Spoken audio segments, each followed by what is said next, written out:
Hey guys, welcome back to another crafty decor adventure. In today's video, I'm sharing with you all 40 DIY Dollar Tree spring and Easter decor crafts. So this is a binge worthy compilation video. I know you guys love these to get so much crafting and decorating inspiration.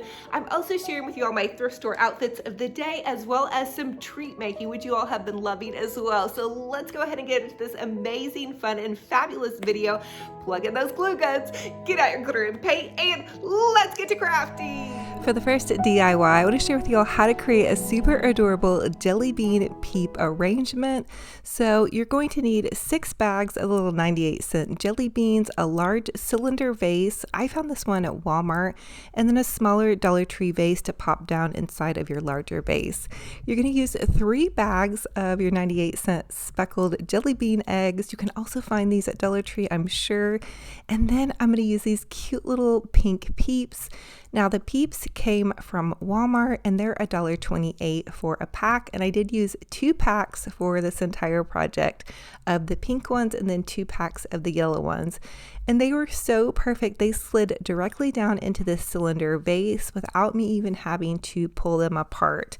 I was worried when I pulled them apart you'd be able to see like the little marshmallows, but they just slide directly down inside of there. Now there was a little bit of a gap back behind my Peeps, and I knew I needed to fill in the next layer with more jelly beans, and I only had 3 more packs of jelly beans. So I came up with the idea to take some little mini marshmallows and kind of stuff those back behind my Peeps. So in case that happens to you guys, there's a solution for that. Okay, so now I'm just going to add in my next 3 bags of jelly beans and then another layer of Peeps. And how fun and fabulous is this, you guys? Oh my goodness, this is so perfect to do with kiddos or grandkids, and I was just so amazed with this. I don't know, I guess little things get me. But anyway, I went ahead and added that next layer of Peeps, and then I just added in some pretty little fresh flowers. So here is how it looks after I get my whole vase done. So fun and easy to do. And then I trimmed off my flowers so they kind of dropped perfectly down into there. And these are just some little fresh wildflowers from Walmart. They sell them like $4 a bundle, and I used 2 bundles to fill up the Dollar Tree vase. Now, hindsight 2020, it probably would have been a better idea to have used fake wildflowers, but I'm already running low on some of my fake flowers and I just wasn't thinking about it. But now I'm wondering how I'm going to change the water out to put new flowers in. So comment down below if you guys have a good idea on how I'm going to be able to change that water out without disturbing my Peeps vase. I'm thinking maybe I could use a shop vac. Would that be weird to do? Anyway, comment down below. I'll be interested to see what you guys say. So here is how it turned out though. So adorable and springtime fabulous. And again, just such an easy, fun little DIY. I have been wanting to try this forever, and I was so excited to finally have the opportunity and that it actually worked fairly easily. So again, the larger vase was from Walmart and that smaller one that dropped down into it was from Dollar Tree.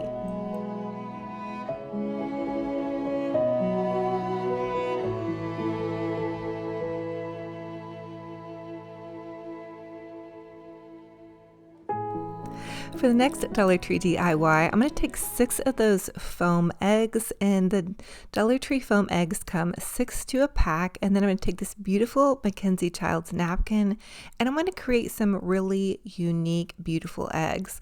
So I'm going to take some Mod Podge and add a layer of Mod Podge to my foam egg. And then I'm going to take the napkin and overlay it onto the egg. Now, I did not pull the napkin apart from the white inner layer of the napkin. So a napkin usually has an inner layer on the back of it and then the pretty part on the front.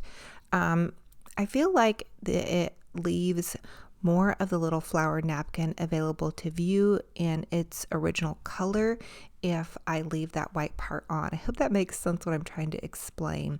But I do have to add a little bit more Mod Podge to it, so it kind of makes it maybe a little bit more wrinkly, but in my opinion, it's worth it to keep those vibrant colors. So I just got one layer done, and then I'm cutting out the next layer. Now, a good little trick too is to wash your hands in between, like as you're adding things on. That way the glue from your fingers doesn't pull up the other side of your napkin. That's just a little tip. I know somebody said they were having a hard time with one of their projects because the napkin was pulling up. If you try to keep your hands without glue on them, which is kind of hard to do when you're Mod Podging a small project like that, but maybe that will be a little tip to help you. So again, you want to lay down a layer of Mod Podge underneath your napkin, and then I add a generous layer on top of it. It does make it to where though they need to dry for quite some time, so it took several hours for these little cuties to dry. Now I'm going to use another Mackenzie Childs napkin, and that floral napkin was from Mackenzie Childs as well, but this one I'm going to do a check one. So I'm just using the black and white check napkin.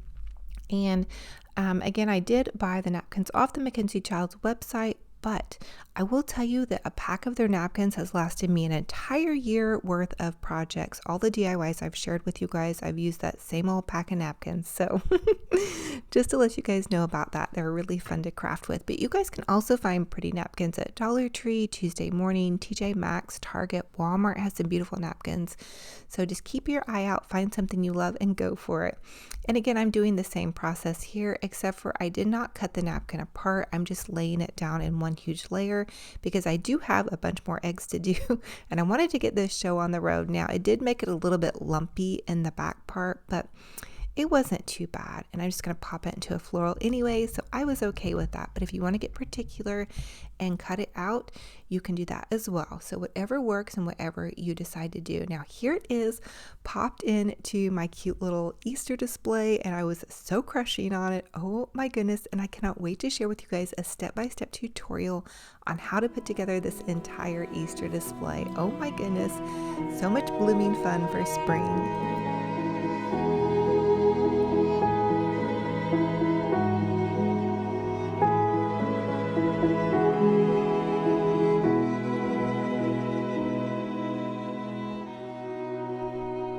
Now for the next DIY, I want to share with you guys a super creative and fun way to use these Dollar Tree paper butterflies. So they come in a huge pack, and I buy them and I never quite know what to do with them. But here's a fun thing you can do. You can take a mini clothespin and hot glue that mini clothespin to the back of your butterfly. And they may even stick with just Elmer's glue. I'm just thinking about that now. If you were trying to do this with kids and you didn't want to use hot glue, but they may need some drying time. Anyway, I like the instant results of hot glue, but I decided to go a little bit extra and add some bling to the wings of my butterfly, which I thought was so fun and fabulous. So Dollar Tree sells these beautiful bling jewels, and they come on an adhesive pack. And so all you have to do is cut the jewels apart, and you can make them fit the size of your project, which is really nice as well. And the adhesive works really well on paper. I did these on glass pumpkins during fall, and my adhesive on some parts didn't quite go as well as planned, so I had to use extra glue. When you're putting them on paper, I haven't found a problem with them pulling up, so no big deal there. And then I really blinged out my larger butterflies, and then with the smaller butterflies, I just did one strand of bling jewels. The other thing that you guys can do is take some of these butterflies and glue them on top of each other. So the smaller ones glue on top of the larger butterfly. I did that with a couple of mine, and it's going to give it almost like a 2-dimensional, 3-dimensional effect, depending on how many butterflies you glue on there. So that's just another little fun tip, but have fun with it, get creative, get that bling out, and make some beautiful butterflies. And these are going to pop perfectly into my spring display.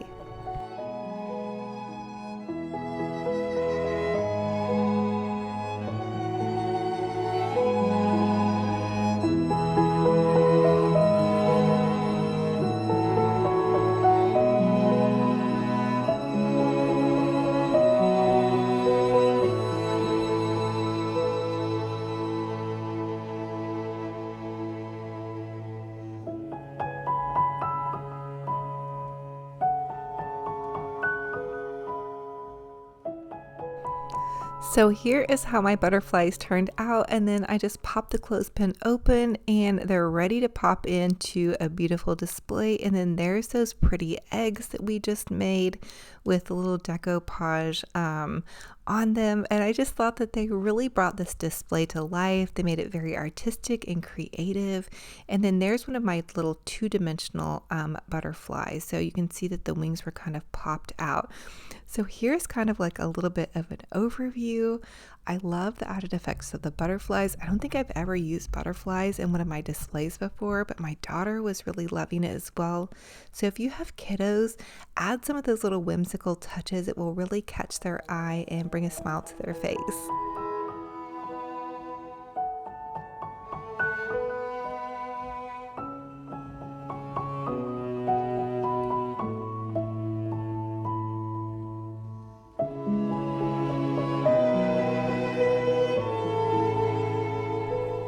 For the next Dollar Tree DIY, I want to share with you guys how to make a super cute, super easy little Dollar Tree popsicle stick cross. So you're going to take 3 popsicle sticks and then hot glue 2 of the popsicle sticks together to make the long part of your wooden cross, and then let that dry for just a sec or two. And then once that's dry, you can pop another dab of hot glue onto the top part of it and create the cross part. Now, if you're doing this with kiddos, help them with the hot glue part, but you guys could also use Elmer's glue and then just give it some drying time. And then the next step is to get creative and personalize your cross. Paint it or add some jewels to the center to it, or, you know, a little saying, whatever it is you want to add to your cross. I knew that I wanted to paint mine and pop mine into my bunny basket right next to my mantle. And so I'm painting mine with some white chalk paint, and the chalk paint, I only needed to use 1 layer and it absorbed really nicely and looked just fine. You could also wood stain this with like a little bit of, you know, wood rub or a wood stain, and that would be really nice as well. So personalize it to suit your fancy and to match into your decor. And I will tell you that I did paint both sides of my cross. You could also double up with the popsicle sticks and make it a little bit thicker if you wanted to. That was an idea that just popped into my head as I was thinking about this. So have fun with it and get creative. Again, this would be a great project for kiddos or all ages. I love finding projects that everybody can do together and that are really inexpensive and budget friendly. So this was a fun, easy cross, and you guys can really personalize it and make it your own.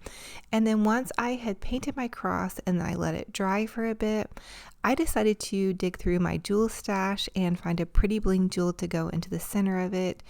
And I wanted to make it really special. You could also make it a memory cross and do like your loved one's brooch or a pretty jewel piece, but I'm just going to add a dab of hot glue to either side of my bling jewel. And this is a bling jewel from totallydazzled.com. You guys, I love Natalie. She is such a sweetie pie. She's a small business and I love supporting small businesses, so check her out. I'll leave the link in the description box below for you. But here is how it turned out. I thought it was so pretty and magical and just beautiful, and then I popped it into my little Easter bunny basket. I just felt like that was just the perfect addition to show my faith and to really make it dazzling and beautiful. And for my little bunny to be carrying that, and I think it really shows in with the display as well. So here it is popped in to my display.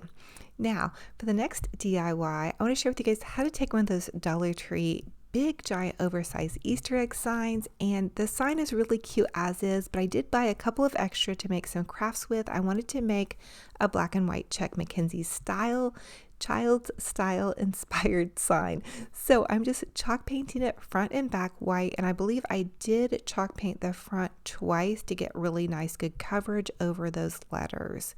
And then the next step, of course, will be to paint some checks on here. So if you guys have not tried painting checks, I'm going to tell you it's really relaxing, especially if you relax and give yourself some grace. So I'm just taking this ruler and I'm drawing some black lines, but I will tell you I probably should have drawn my lines a little bit thicker. It gets a little bit more tedious if you have a lot of checks to paint, but I did have some time on my hands, so no biggie there. So I'm just drawing my horizontal lines, and you could also use painter's tape to space this out as well. I've done that before too. And then now I'm drawing my little vertical lines, and I do like to start out in the center of my project. And then I'm taking this black Sharpie and I'm marking an X for where I need to paint. Now I don't suggest actually doing that because I could kind of see the X showing through some of my paint. So it maybe kind of had to add extra paint. But if you have a tendency to jump the pattern, which I also do sometimes as well, it's not a bad idea. So I guess you could just kind of make like a little dot might be better than the big X. But now I'm just going to take my paintbrush, which I do like to buy a paintbrush about the size of my Chex. And this paintbrush I love. I think I bought it at Walmart. But I just lay down a layer of black paint. And I do like to drag my brush in with a little bit of white paint to kind of give it some dimension as well.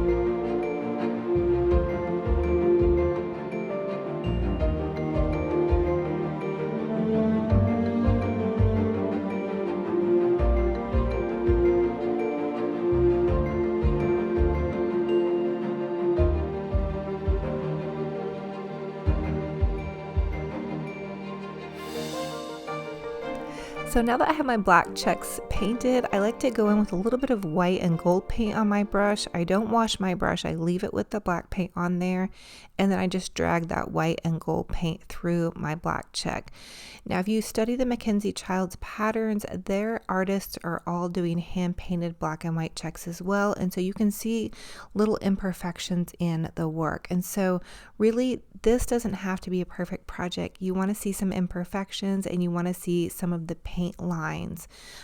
Also, I noticed that they use like a cream color, so you may want to use a cream color as your base instead of the bright white, but have fun with it, get creative and paint some pretty checks, and then get creative with it again and drag your brush through some white and gold paint just to give it kind of some dimension. Now this step is extra, you can just do black and white checks too. But whatever floats your boat and whatever suits your fancy. And again, this is a fun project and I want to encourage you guys, it's only a $1 sign, so not much to be lost if you feel like you messed up, and that's what white paint is for, any of your mess ups. So here is popped into my little display, so fun and fabulous, and a nice little accent against some of the pastel.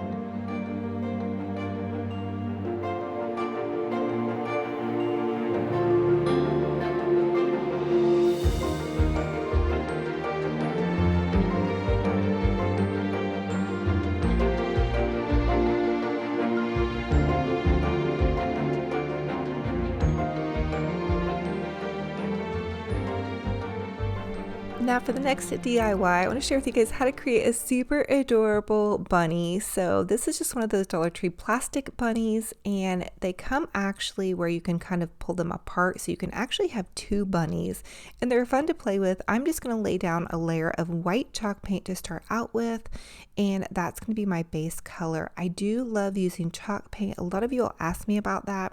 It's because it dries fairly quickly, and it also will adhere to a plastic surface or a surface that's maybe kind of rough, and so that helps as well. So for my bunny, I decided to do a Mackenzie Childs inspired bunny. I have been drooling over their beautiful bunnies in their catalog. If you guys sign up for their catalogs, they'll send them to you for free if you just use your email. So I decided to draw black and white striped checks down my black and white stripes down my bunny, but I felt like my stripes were a little wobbly, so I decided to make it into some checks and to do some black and white check bunnies. Black and white checks on my bunny. Anyway, so I'm taking my paintbrush and I'm just going to begin to paint every other square black and then leaving the other square white. And then I like to go back in and drag my brush through the white and gold paint and layer that over the black. That's how I paint my checks, and I think it turns out pretty cute. So anyway, just have fun with it and get creative. Now you're going to be able to tell that This is a little bit more of a challenge to do checks on a curved project rather than a flat project, but I wanted to share with you guys, there's that Mackenzie Childs little catalog, and they do come free in the mail if you sign up with your email. If you guys want to do that, I just love getting them in the mail for every season. They're really beautiful. They're almost like a little magazine to me. But their bunnies on there, they did the whole bunny in black and white checks. So I end up doing that with this bunny, but it comes out pretty cute in the end. Anyway, have fun with it. Paint some checks on your little Dollar Tree plastic bunny. Again, it's only $1 bunny. If you guys mess up, just use a little white paint over it. It's not too super big of a deal. So I did decide to go in and paint my entire bunny with black and white checks on its face. Now, I'm not sure that was the best idea, but I think it ended up turning out pretty cute. But the black and white checks do kind of like make the face a little bit funky, but I do go back in and paint a nose and some eyes to kind of offset a little bit of that. So I'm painting my little checks here, and then I made like little striped edges on my ears. And then for my ears too, I do go back in and use some pink paint.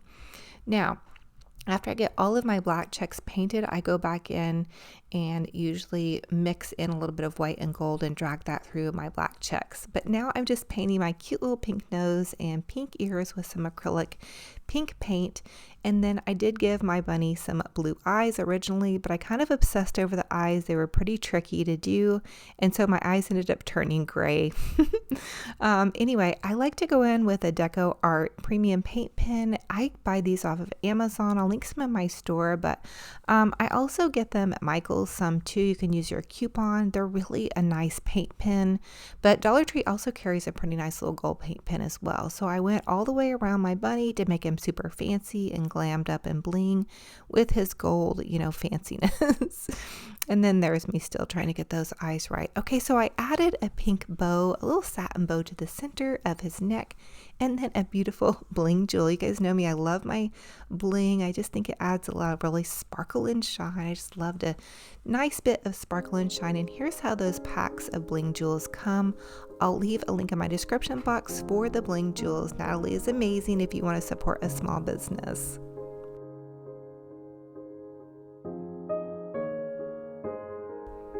Now for the next DIY, I thought it would be fun to mix things up a little bit and share a treat with you guys. This is a fun little Easter snack treat. It's a sugary treat, so beware.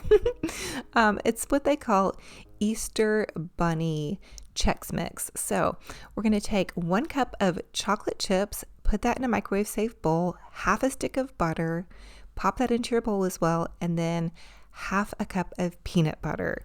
Okay, this is going to be so delicious, you guys. I can't even tell you, it's so addictive. But again, it is a very sweet treat, so beware, only for treat's sake. Okay, the next thing I want to use is a teaspoonful of vanilla extract, and then I'm going to mix that entire mixture together. Okay, you also want to pop your little peanut butter chocolate chip mixture into your microwave for a minute. It's going to go in there for a minute long. Okay, then you're going to stir everything up here, give it a nice little stirry stir. And I did switch to a whisk because I really felt like my chocolate needed to be nice and stirred in there. Now, in a larger bowl, you're going to have all of your Chex Mix, but use a super large bowl. I made the mistake of not using a large enough bowl. You're going to need to stir. They suggested on the recipe to use a covered bowl and then just shake it up, but I don't have a covered bowl, so I'm doing my best here. Okay, so I'm adding the little chocolate drizzle, yummy goodness over the top of it, but you're going to want to kind of coat your Chex Mix to the best of your ability, depending upon the size of bowl and your ability to really get it mixed in, which I was pretty determined. I ended up transferring it to my big pasta pot. So if you don't have a big pot, use your big pasta pan. That will work as well. So anyway, this is just for me and my family, so no biggie there. Now I'm popping it into my big pasta pot, and I'm going to give it another little mixy. Try not to mix too hard because I didn't want to break up the Chex Mix too much. And then the next step to this is going to be adding your powdered sugar. It called for 2 cups of powdered sugar, which I felt like was a little bit too much. I would probably dial it back to maybe 1.5 cups, but this is the first time I've ever made this, so bear with me. I'm doing my best here, guys. Now I gave it another good shaky, mixy, and then I popped it back into my original little bowl there because that was the cute bowl, and I wanted to make it cute for when my fam bam came home. Okay, the next step is to add in some little fun goodies. So I just used some colorful Easter M&Ms. I found these at Walmart, and then also some sprinkles I found at Walmart. They're like $1.48 in the Easter section. So it made it really fun and festive, and this would be a great little snack to have like at a party. It's a really sugary snack, you guys. So only for treats only. I'm going to share a healthy snack next, I promise. Okay, but you can pop it into some little cute cupcakes or these little plaid little holders. I found those at Walmart for 99 cents. Okay, so for the next DIY, I want to share with you guys how to make a healthy Easter treat. So we made a super sugary treat in the last one, but now we're going to make a healthy one. You're going to take a little cookie cutter that's Easter related. I found these cookie cutters at Walmart for $1.48 for a 2-pack with the Easter head and the carrot, and you're just going to slice a watermelon and then cookie cut your watermelon. Super easy. Now I will tell you, this first watermelon I tried, I cut a little bit too thick, so I did kind of have to do some maneuvering. So if you're having a kiddo help you do this, just make sure that you're helping them, because the cookie cutter can be a little bit, sharp on one side, and you do kind of have to press it down just a bit. So I was able to get 1 bunny head and then 2 little carrots. Now this was the only size watermelon I could find at my Walmart, and so it was kind of small, but I was able to make some of them. And I will tell you that my daughter, when she came home, she was so excited for these treats, you guys. So if you have time to do some fun little Easter treats, these were really fun, and I will tell you they were really easy to do, honestly. I am not like a master chef in the kitchen by any means, so I like finding fun Easter treats, things that I can actually do. Oh, and these cute little bunny plates are the Pioneer Woman bunny plates, and they're so beautiful. They are paper, but oh my goodness, they're so beautiful, and they're on an end cap. They were kind of hidden away at my Walmart. They weren't in like the regular section, so I did a couple more of these. And again, this is a healthy snack idea, and you guys could, maybe served it with like some other little fruit mixed in with it. Once I got done, I was like, oh, I need some more fruit to pop into here. So I just popped in some little strawberries for when my daughter got home, and she could have like some little strawberries and some watermelon. And then that was a healthy treat to kind of offset the sugary bunny snack that we made. But boy, that bunny snack is delicious. Okay, so again, just making some more cute little carrot guys here. And this was easier to do with the thinner sliced watermelon. So the thinner you slice it, the easier it is to press that in. Just a little side note, if you're trying to do this with kiddos and you don't want it to make like a huge mess and for it to be hard. So here is how it turned out. So fun and fabulous. And again, those little cute little striped cups were from Walmart, and they came in like a pack for 98 cents. So I thought that was like a fun little splurge to kind of make it look a little bit more festive and Easter fun.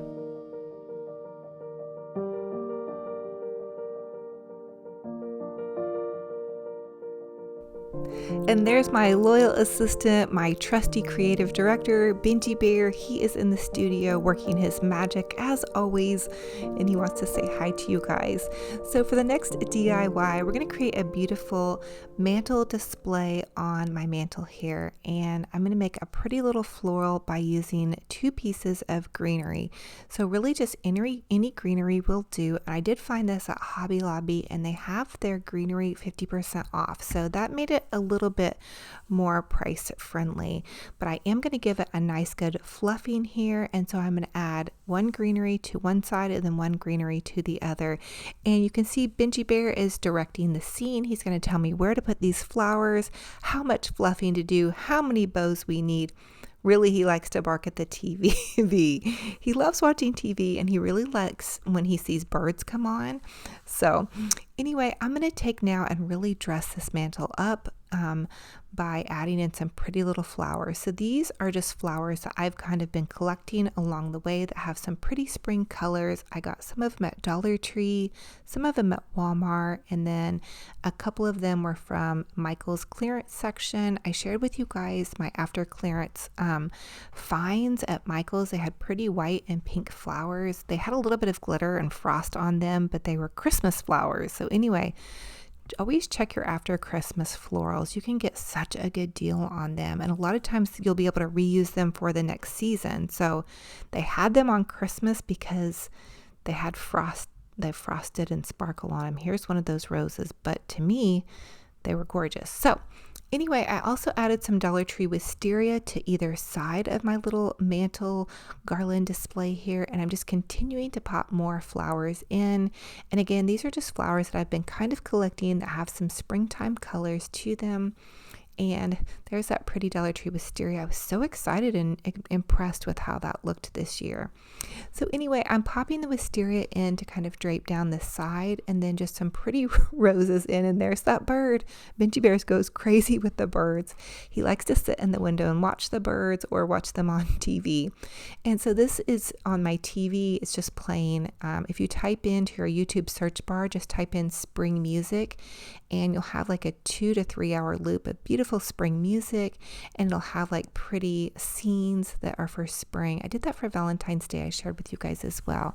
Now I'm popping in some of those little Dollar Tree, like little yellow and pink little glitter balls that I had they come like in like a 4 or 5 pack on a stem. And I'm also popping in some of those pretty little checkered Hobby Lobby. These are kind of like an oversized, larger egg, and I'm just tying them on to my flowers. Now, for the next DIY, I want to share with you guys how to jazz up those Target Dollar Spot carrots. So I shared with you guys in my last video that Target has these little fabric carrots for $1, which I thought that was a great deal. I made fabric carrots of my own, but these were already pre-made and so beautiful. I can just add them into the ones I already have, but I decided to make a beautiful bow using my Easy Bow Maker, and this is about a 3-inch bow on either side if you're using your Easy Bow Maker, and I added about 3 to 4 loops. So basically I'm just making a really big beautiful bow to go on top of my carrot, so we're making a fabulous blooming carrot. I'm going to tie this bow off with a little pipe cleaner and then tie that on to my carrot, but I don't want to see the pipe cleaner, so I ended up taking some Dollar Tree pink ribbon and tying that over the pipe cleaner. That also helped secure my big bow on top of that. You could also make an Olivia bow too, just for reference. That's my little bow that I share with you guys how to make that requires no tools. So sometimes I like to get lazy and use my Easy Bow Maker, and then sometimes I like to make the Olivia bow. It just depends on how much work I've been doing and how tired my little hands are. So I'm giving my carrot a nice good fluffing, and then don't forget to dovetail your ends on your ribbon, and that's going to give you a nice little boutique finish. I think these are so beautiful, and I think that they would be so fun to make using an even larger oversized carrot. But now I'm going in with some pink ribbon, and this is just some Valentine's Day ribbon that I had left over. So really have fun with it, get creative, and use the ribbon that you might already have, or use some pretty ribbon that you find out and about. I know that everybody's been kind of having a little bit of a hard time finding Easter ribbon this year. I found some of mine at Hobby Lobby, and I also found some at Walmart. So just have fun with it and go for it and get creative. Make a pretty little bow for the top of your carrot, and it just really jazzed it up. I was so excited for how pretty these came out. I'm going to make some more for my dining room, but they are a little bit time consuming, but so fun in the end.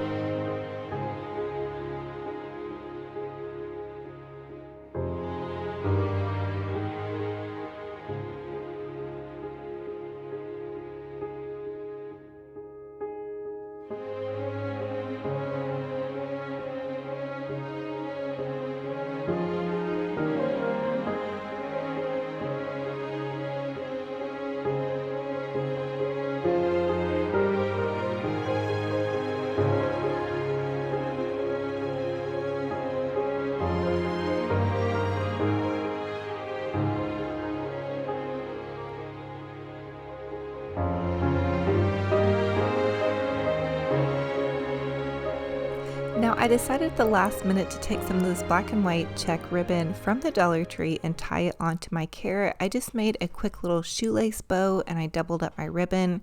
So if you follow me, I like to tie like a little bow like you'd be tying a shoelace. And if you take and you double up the ribbon, that will help as well. And I will leave my bow video down below for you guys as well. So you give it a nice little good fluffing, and to hang these, you can just take a satin ribbon and loop it through one of the tops of your larger ribbons.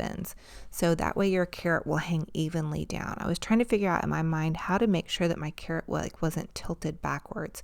So that's the best way to do it. Just loop it through one of the top loops of your bow, and then I tied it directly on to my little mantle piece. And then again, I decided to add it into some of my other carrots. I really like the way that the black and white check looks popped in against the pastels. So I thought that was just like a fun little dimension, but you guys could just use any ribbon and whatever colors you love for your displays.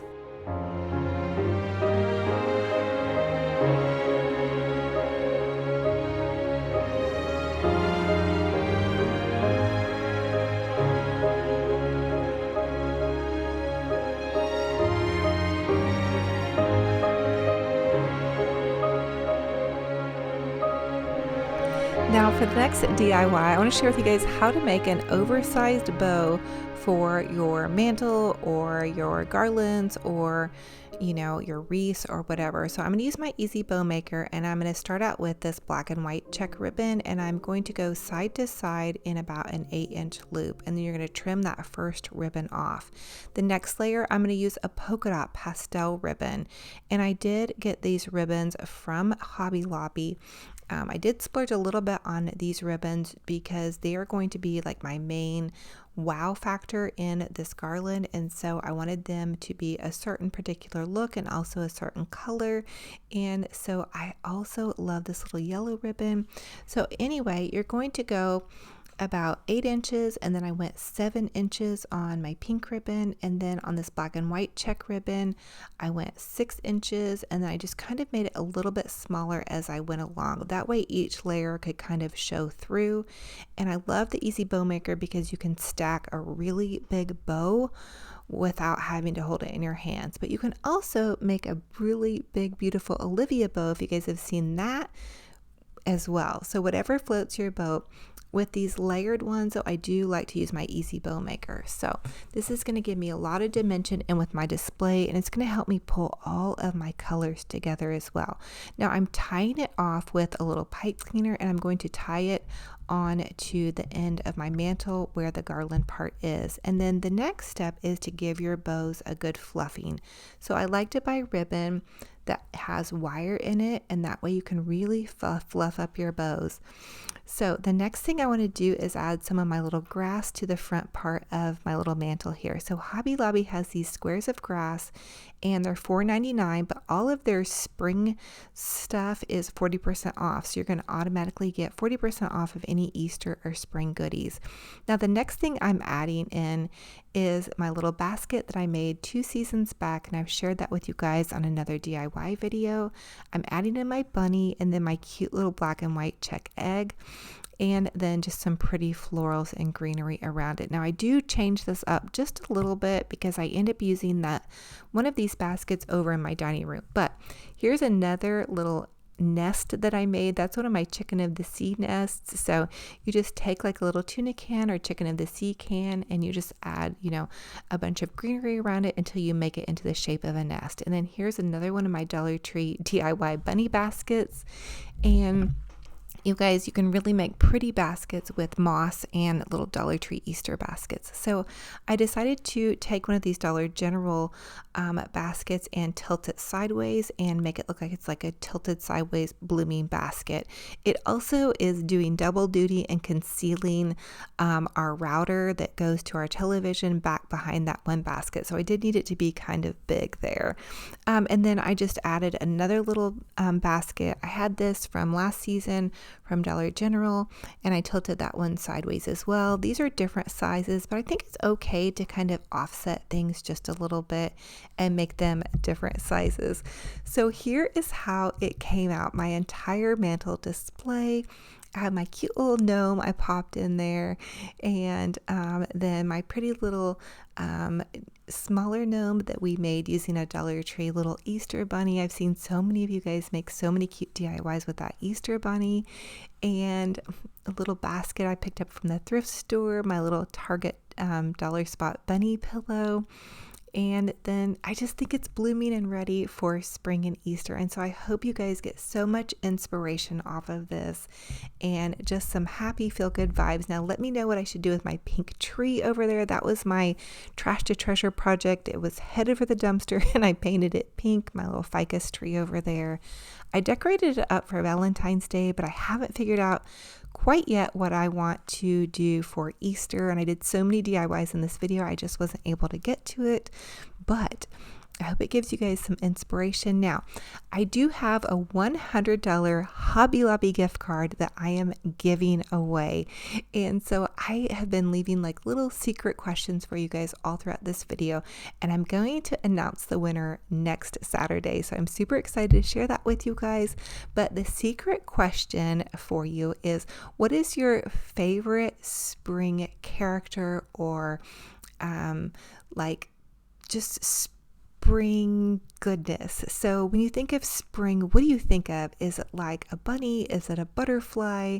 Like, what is your favorite little spring animal or character that you like to use in some of your displays? I really love to use bunnies. We have a lot of bunnies where I live, so we do see them in springtime. We also have butterflies, so I was inspired to use butterflies. But I would love to hear what your favorite little spring character is, or just spring animal that you love to see that gives you that little pop of spring. Of course, my absolute favorite spring character is my puppy dog, Binge Bear.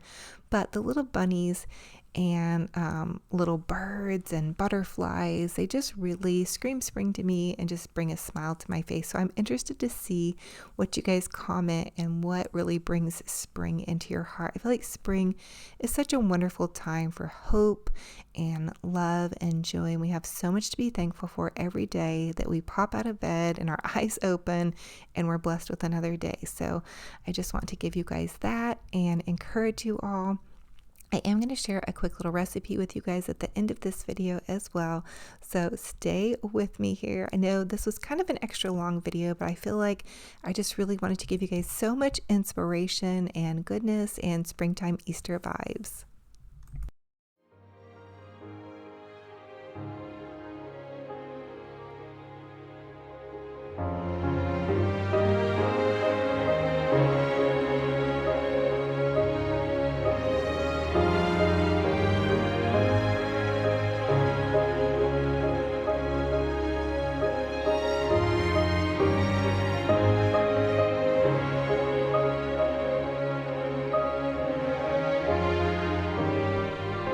Okay, so I want to share with you guys one of my favorite things to do is to pick up one of those Caesar salad pack kits from Walmart.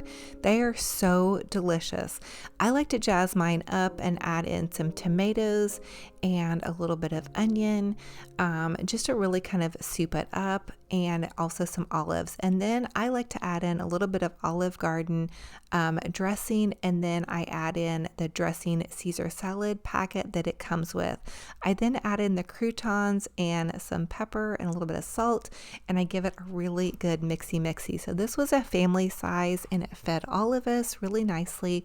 I also did make some quick and easy chicken Alfredo to go with it. And so I thought this would give you guys an idea for maybe something to do for dinner. So for my Alfredo sauce, I usually use about 4 to 5 tablespoons of butter and then about a cup of heavy whipping cream. So I also just kind of eyeball it, so I really need to measure it out for you guys a little bit better, but I just thought it would give you guys an idea. But you're going to want to take and heat up your butter until it's really bubbling, and then you want to heat up your heavy whipping cream until it's bubbling. So once it's bubbling like this, like it's going to be really nice and bubbling, but you have to keep whisking it. That's one of the keys to making a good Alfredo. Then you're going to take some Parmesan cheese, and again, I just eyeball it, but I will say it's probably about half a cup at least. And while it's really nice and hot, you guys can see I have my temperature turned up really hot, like medium high. You're going to want to stir in that cheese and give it a good nice bubble. So Once it gets kind of stirred in there and that cheese gets in and I can feel it start to thicken, I will pull it off the heat because you don't want to burn it. And I am a cook that loves to do a little bit of taste testing. So to be honest with you, I do kind of taste test along the way. That way I know the consistency and also the taste. And plus it's just so darn delicious. So anyway, I add in a little bit of garlic salt and you can see it still bubbling, but I have completely turned my burner off. So just continue to kind of give it a little bit of a mixy. And then I usually don't add my chicken directly into here, but I thought I'd just make it quick and easy for my fam bam. When they come home, they can just scoop it right out. And then I add it in with noodles and all of that fun stuff. So here it is, how it turned out. So fun and easy and pretty budget friendly as well. Okay guys, so here is my thrift store outfit of the day. I found this really pretty kind of romantic top at my local thrift store. It probably needs to be ironed. And then I found this super cute, just kind of, it's just like, like a, overlay top. But it has this really pretty detail in the back, excuse me. And so it just like is kind of like a nice overlay if you don't want your arms to be shown. Now, if it was summer, I'd probably kick this off. And then I just have these really pretty little earrings. My local thrift store has gotten donations from a local boutique. So I have it paired with my Sofia Vergara jeans from Walmart. I don't have any shoes on because I'm getting ready to put on like my actual tennis shoes to be doing my decorating video. I cannot decorate in boots. I have neuropathy in my feet, so it's just a mom thing. But these would look super adorable with my little thrift store boots. In fact, actually, I will grab them and show them to you, just so we get kind of more of an idea. So like here, I would put, of course I would put socks on. Okay, and so I would just pair this with some little boots. I actually found these at the thrift store, believe it or not. We have some really Goodwills in my area, but we also drive like an hour north to get to some more larger thrift stores. So there you guys have it, my little thrift store outfit of the day. I just have the romantic flowy top, super comfy, and then just like a little nice coverage shirt. So the older I get, the more I like to have, just something that's going to kind of cover. And I even wear these like with tennis shoes and stuff. So, and just my little romantic. For the first Dollar Tree DIY, I'm going to share with you how to make a super beautiful, easy, blooming springtime set of plates. Okay, so from the Dollar Tree, you're going to go into their party section and pick up a pack of the white plates with the silver round circle on it, and those are going to come in a 4-pack. Then the next thing that you want to pick up is a smaller plate, and I went ahead and went with this beautiful, it's kind of like a coralish pink spring color, and I believe these came in a 6-pack. I'm just going to hot glue them directly onto the center of the silver plate. The next thing I want to do is take some of these really beautiful springtime blooming kind of aqua colored coasters from the Dollar Tree, and you just want to add a touch of hot glue to the center part and maybe even a couple of the petals. Honestly, that step is optional. These are going to be used for display purposes only. So I'm going to pop them into my pretty little cabinet. So I wanted to make several of these, and then I'm just taking my little towel and I'm gently wiping on the outside of it where any kind of the hot glue or stickiness had gotten to the plates. So I'm going to repeat those steps on the next one. Again, just hot gluing the smaller plate to the center of the larger plate and then adding in that pretty little coaster. So this was such a fun and easy craft, you guys, and it makes such a huge impact and statement. I had posted a sneak peek of this on my Facebook page and also on my YouTube, and so many of y'all were commenting, getting so excited about this DIY. I decided to put it first in the video. Number one, it's super easy to make, and what a fun way to add a pop of color. So basically you can spend $3 and you'll have 4 brand new beautiful little decor plates. And these are really great for cabinets, for decorating on walls with just, some plate holders. You guys can pick up plate holders at any craft store really. I'm not sure if I've seen like the wall plate holders at Dollar Tree, but I've also shared with you guys a DIY on how to take and use a pipe cleaner on the back of your plate, and then you can hot glue that pipe cleaner to the back of your plate and then use that to hang it to the wall. So I'll try to share that with you guys in an upcoming video. There's a couple other steps that you need to do. Now, these are plastic plates, so anyway, but the sky is the limit with this, you guys. You could add them to the top of some cabinets. There's so many ways you can decorate with this, and the little floral coasters do come in other colors as well as these pretty coral plates. So have fun with it, get creative, choose the comfort colors that you love, whether it be purples or pinks or blues or yellows, whatever you love for spring. Grab those colors, make a beautiful plate, jazz up your room on a budget.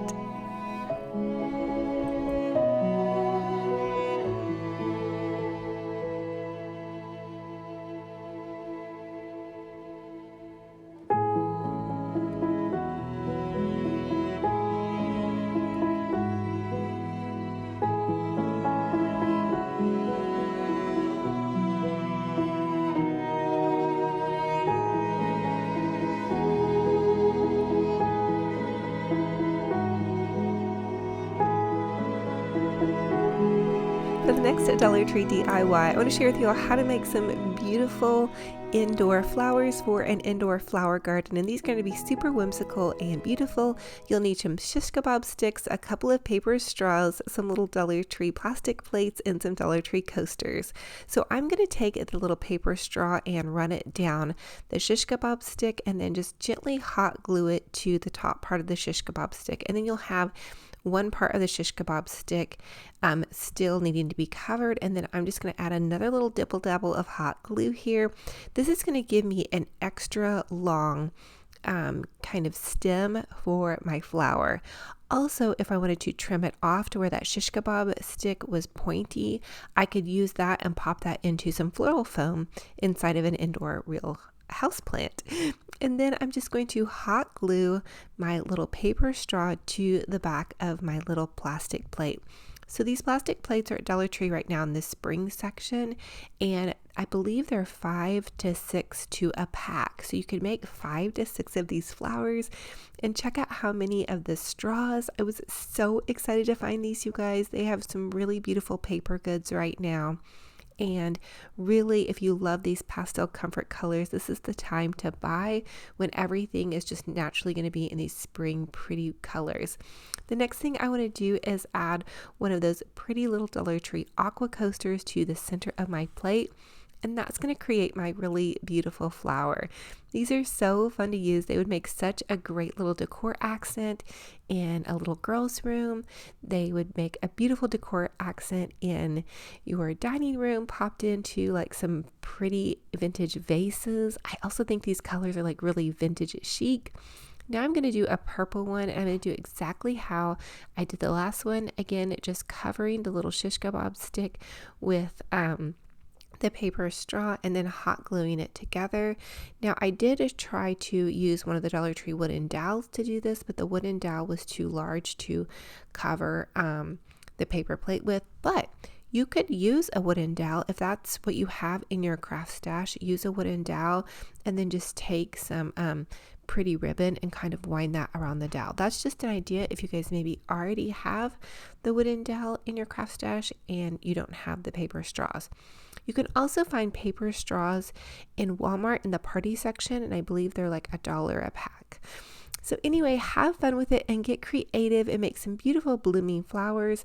These little plastic plates came in some other colors, I believe purples and aquas, and I loved this kind of corally pink color. I just love these soft pastels. They're so comforting to me, and they just seem so happy and springy. I also added some of those Dollar Tree little paper butterflies to the edges of my plate, and those come in a big pack in the Crafters Square section. But there's a ton of those in there. You could also just use some pretty little butterfly stickers.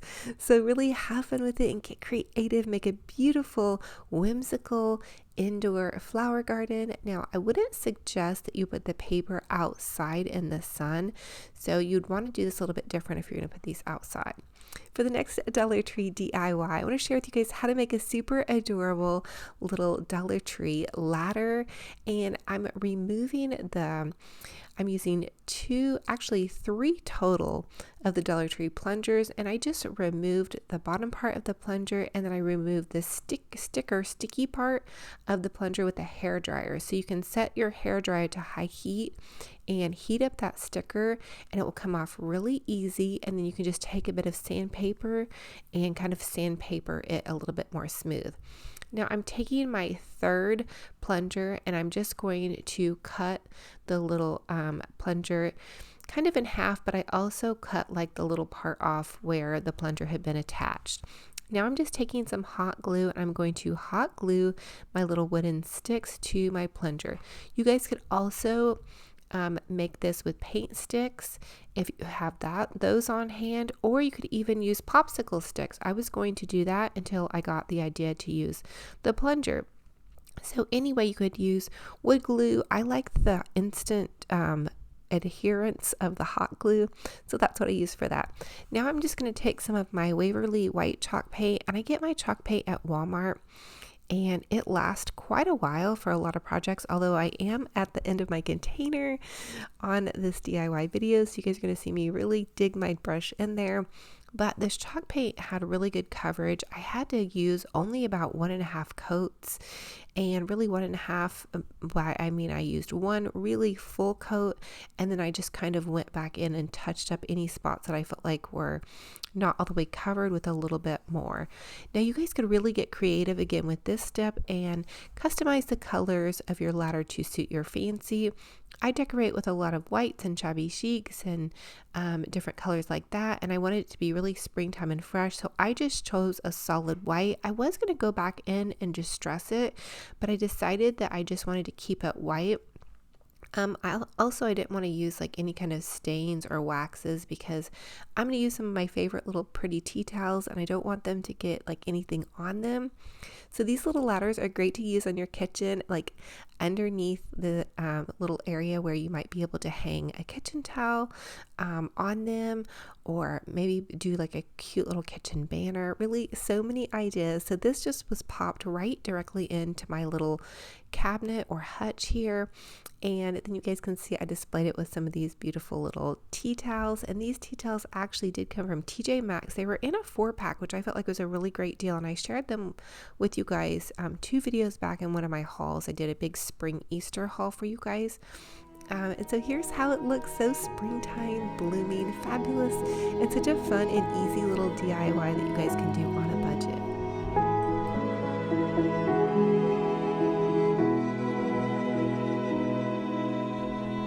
For the next Dollar Tree DIY, I want to share with you how to make a 2-tiered stand using 2 Dollar Tree burner covers, these little wooden beads, and a couple of candlesticks from Dollar Tree. So I'm just going to take these little wooden beads and I'm going to hot glue them and kind of space them evenly around the burner covers. And I'm just using regular hot glue for this because I felt like that was sufficient to keep the little wooden beads onto my burner cover. And they held fairly well. You could always add a dab of E6000 glue if you were concerned about them not holding. The next thing I want to do is I am going to use E6000 glue to glue these candlesticks together. So I'm going to take some E6000 glue, and then I'm also going to use just a little bit of hot glue, but I don't use the hot glue on top of the E6000. So I kind of left some little spots where I didn't add E6000 glue, and wherever I did not add the E6000 glue, that's where I'm adding the hot glue. So you can just see me kind of dabbing it on there. The reason I use both glues is because the E6000 glue is a bonding glue, but it does take a while to dry, and so the hot glue will help the bonding glue stay together so your candlestick won't wobble around. Sometimes the E6000 glue, if you only use that, it will have a tendency to kind of slide a little bit. But Suit your fancy. This is how I felt like it would be best. So now I'm going to use E6000 glue again. And again, I'm leaving spots for where the hot glue can go. And I'm going to use both of these glues to then hot glue my candlestick to the other side of my burner cover, the side that I didn't put the little legs on, because I want feet to kind of hold my burner cover up. And then this is where I'm going to make my stand. And then I'm going to repeat that process again here with the E6000 glue and the hot glue. Again, not putting the E6000 glue everywhere, but just leaving some spots where I can add some hot glue.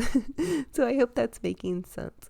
But anyway, once you guys have these steps completed and your little project is together, I like to give it about 30 minutes to kind of just hold on there together, but the E6000 glue does take 24 hours to completely dry. Just a little side note there. The next thing I wanted to do was to take it outside and give it a quick little dusting of spray paint. And I love to use the Rust-Oleum 3X spray paint. It's about $3.97 at Walmart, but I feel like that's worth spending a little bit more over just the $1 spray paint because it really gives you really good full coverage. I was able to do this in several other projects, and this did take 2 coats. So I flipped it over and I gave it a really generous spray paint on one side, and then I flipped it back over and spray painted the other side. That way the little spots underneath could be seen as well. And here's how it is popped into my little spring Easter setting. I think these are so fun to make. Now the burner covers are sturdy, but they're not like, you know, glass sturdy. So you might want to be careful like putting tons and tons of weight on it. I think it's fine, you know, display some pretty teacups and just some really beautiful little trinkets. But I think it's a fun, great idea on a budget.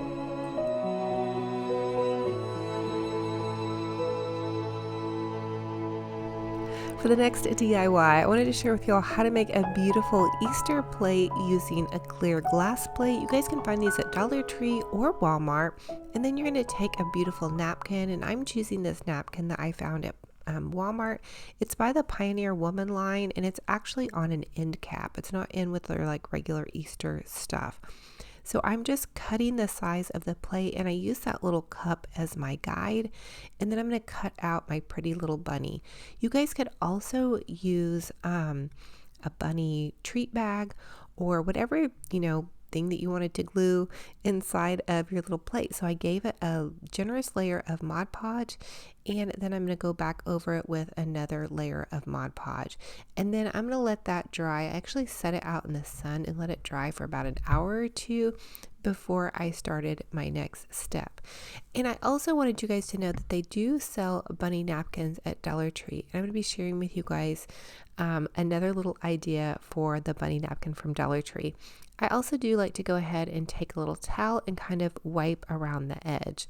Now here's the Happy Easter bunny napkin at Dollar Tree. This was as close to as I could find to like a little bunny, cute bunny. I don't know, Dollar Tree didn't put out like any of like the really pretty bunnies, but they put out a cute bunny. So I think these would be really festive. Like, I think these are adorable bunnies too. Anyway, I'm going to go ahead and cut out the little bunny head here. This step is optional. I kind of feel like maybe once I looked back on it, I could have left the little teal part on, but I did go ahead and trim it all out. And then you're going to repeat the process with, like you did the first plate. You're going to Mod Podge, and I have my plate flipped over, so we're Mod Podging on the back of our plate, and it's going to show through to the front. Now, even though we're not Mod Podging on top of the plate, I still don't suggest to use these as a food safe plate. I don't feel like these are food safe. I feel like that you guys could display maybe some little Easter candies that are wrapped on these, but just because we're using glue and paint on them, you know, don't eat off of these. Okay. These are for decor purposes. So the next thing I did was add a good layer of Mod Podge again once my bunnies had dried. And then I'm just using this pretty little pink and white tissue paper. It's polka dot and it's so perfect for Easter. And also, I think that I did buy this tissue paper, I believe at Walmart. I think it's 98 cents for, you know, a whole packet full. I decided to make these kind of matching, so I'm adding Mod Podge again and then adding tissue paper to my little bunny. Now, you can see that These look really cute like they are, but you can see through them, so they're still transparent. And that's okay if you like that look, you can go for that. But a way to jazz them up and make the whole thing show up better is to take white paint once you have this process done and you've trimmed off your excess with scissors. You just take some white paint. Oh, let the tissue paper dry completely, but then take white paint and you just white paint around on the back of that, and then you're gonna let that dry.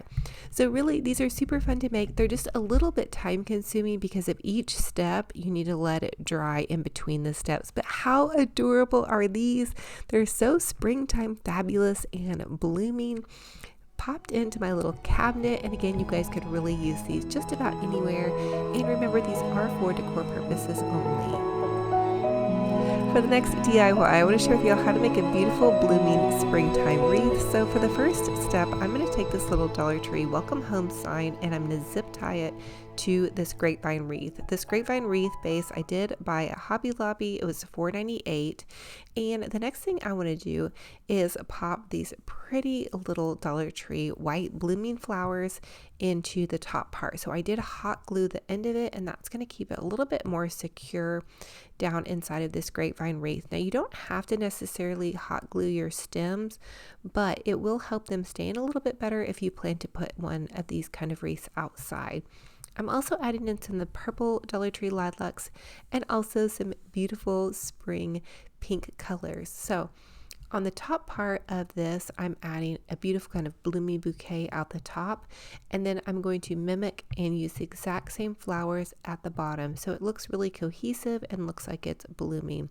Again, I'm using hot glue to pop my flowers in, and all of the flowers did come from Dollar Tree, as well as a cute little sign also came from Dollar Tree. So I just love making these wreaths. They're so fun and beautiful and whimsical, and you guys can really get creative and customize this to match your home decor. So whatever colors you love for spring, whatever colors you find comforting and happy, I suggest that you guys use those. Okay, the next thing we want to do is make a cute little bow.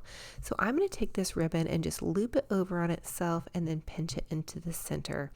And this is going to be a super easy bow, and it's going to be really pretty and hopefully vibrant. And I'm just going to take a pipe cleaner and tie this first loop off in the center. So for each one of my loops, I am just going to make one loop.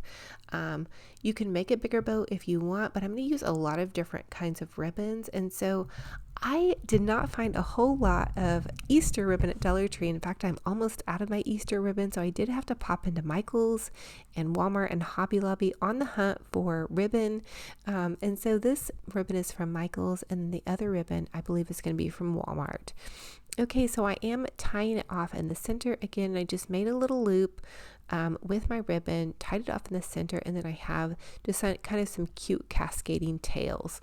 The next thing I want to use is some of this pretty yellow polka dot ribbon, and I'm just going to do the same thing. I'm going to tie a loop and then just add it into my little bow. So you're going to continue on with this process until you guys get as many bows and as many colors that you want for your blooming springtime wreath. So this one was some pink polka dot ribbon, and I got this at Walmart. Walmart actually had some pretty good ribbon as far as colors was concerned in their Easter section. So I'm just checking it on this wreath, and what I decided to do was to go ahead and cut some longer tails with some of the thinner ribbon and just use that to tie my bow onto my wreath. So it's going to serve a dual purpose. It's going to tie my bow on, so you can see I'm cutting the little tails, and then you can just secure your ribbon on like that. It's kind of a little hack I have for you guys. You could also, just use floral wire to tie your bow on, but it's also going to take this ribbon or this larger bow and cinch it up in the center and really get it held on there well. So it's not going to wobble around and flop around. Now, after you get everything tied on, The next step you're going to want to do is you can assess your wreath, see if you want to add a couple more flowers. I think I added some hot pink tulips and a couple of other like pretty little Dollar Tree flowers. And now I'm just dovetailing my ends, which means I'm cutting a triangle in an upwards direction to give my wreath a really pretty boutique finish. And then I'm just taking my little ribbon and kind of curling the ends.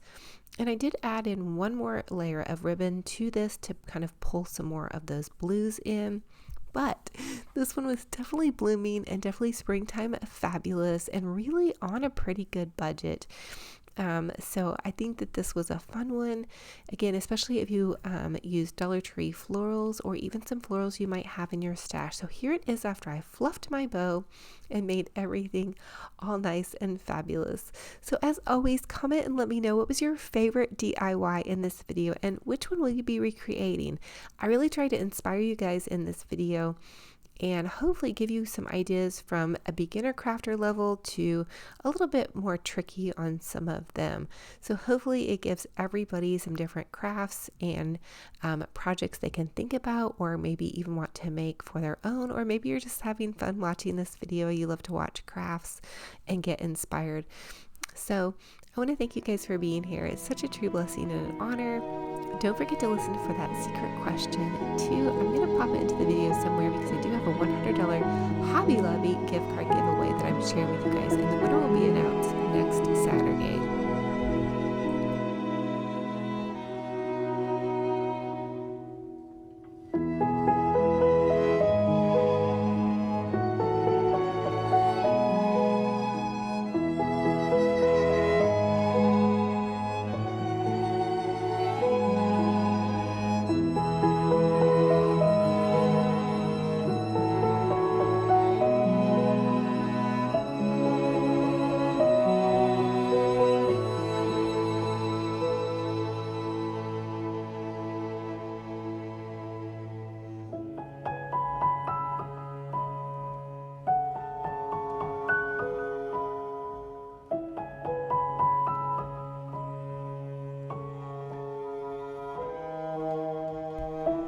And then the last thing I had to share with you guys is we took Benji Bear to the lake this weekend. Of course, it was way too cold to get in, but he got up to the water's edge and had a blast. He is so full of life and so full of how to make an amazing two-tiered Easter cake. So we're going to take some Dollar Tree foam board, and then I picked up this larger bucket from Walmart for 98 cents and then some of these little cups as well.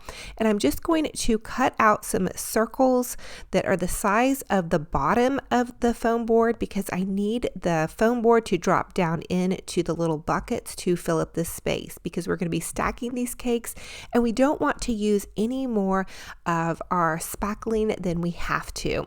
So once you have your little rounds cut, you're going to hot glue them into the bottom part of the foam board, and then you can just take your featherweight spackle, and it is by DAP.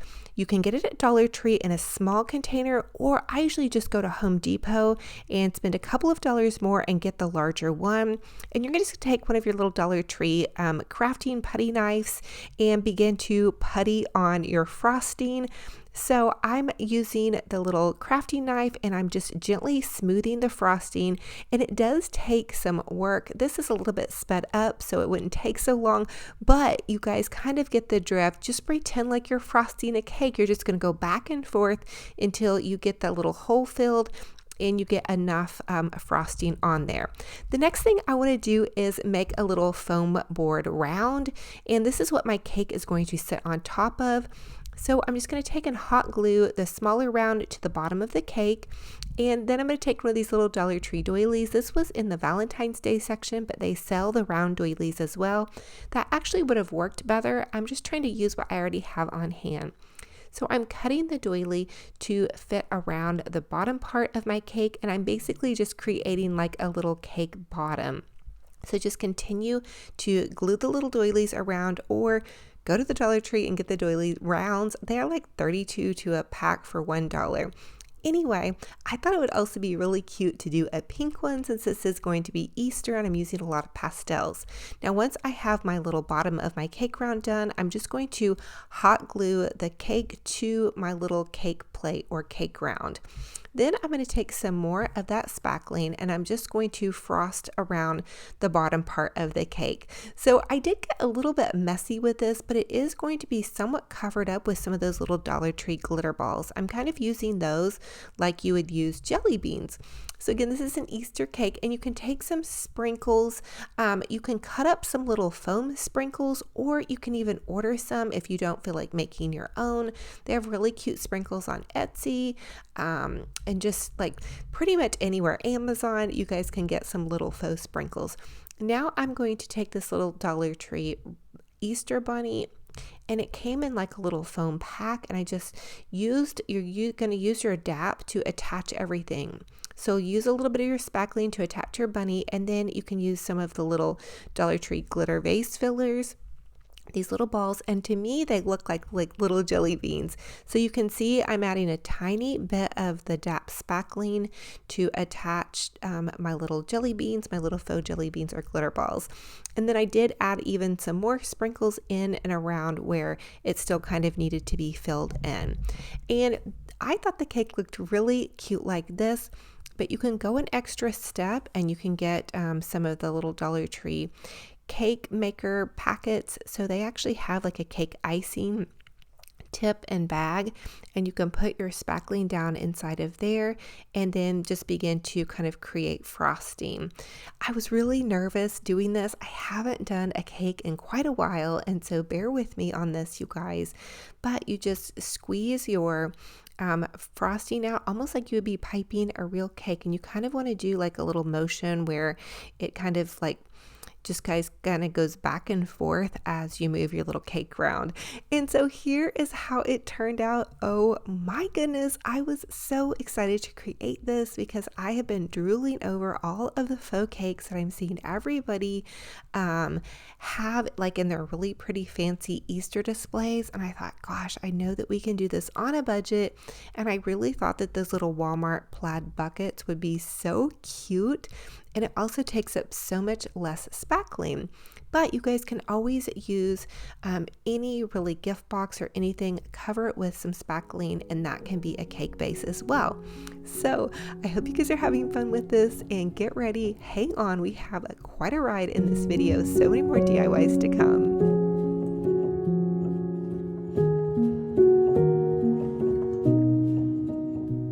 Now for the next Dollar Tree DIY, I'm going to take one of those little plastic bunnies and I'm going to chalk paint it white, and you're going to want to let that dry. Then I'm going to take some of my featherweight DAP spackling and I'm going to create a bunny cake. And this was so fun, and I've had this idea for a while to do. So I'm just using a little popsicle stick and I'm gently layering on the spackling, just kind of like a real thin layer almost, because with the white paint I didn't really have to goop like a whole ton on. And then I'm kind of giving it like a little back and forth motion to make it look like it's actual frosting. I then decided that I want it to be kind of like an ombre or mix in a little bit of pink to it. So I did get some pink paint and I dabbed that in. You can tell that I'm at the bottom of the barrel on my spackling. So anyway, use what you guys have and use it all. That's what I do. Okay, so I'm just going to take that little bit of pink paint that I mixed in there and kind of brush it on to my bunny to kind of make it look like a little bit of a pink rainbow bunny. I thought that would be super cute. I think Easter is the perfect time to really splurge on some fun pastel decor throughout your home. And then I kind of like tried to make the ears look like a little bit pinky as well. But again, just have fun with it. And this is really a really fun craft that you all can do with your kiddos and your grandkids, because there's really no hot glue involved, but it does get a little bit messy, so make sure you cover your workspace. The next thing I'm going to do is use my little craft tool, and you can get these at Walmart in a 3-pack, and I'm going to take some of that spackling and I'm going to add a little bit on one of those foam glitter balls. And so the glitter balls come in a big pack at Dollar Tree, and they say foam vase filler, but they're perfect for like Easter crafty. You guys can see I'm doing some awkward mom dancing. And then again, you guys can make your own sprinkles by just cutting up some little bitty tiny pieces of foam, or you can buy some on Etsy or Amazon, or You can also use little beads that Dollar Tree sells. I've used that before for sprinkles, or you guys can even cut up some little tiny pieces of paper.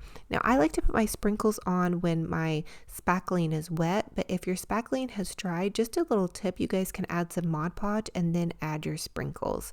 The next thing I want to do is take my little Dollar Tree cake set, and this is just like what you would actually use to put a cake on, and what you do is you put your spackling down inside of the bag and put your little piping tip on, and then you can just pipe like some pretty icing on.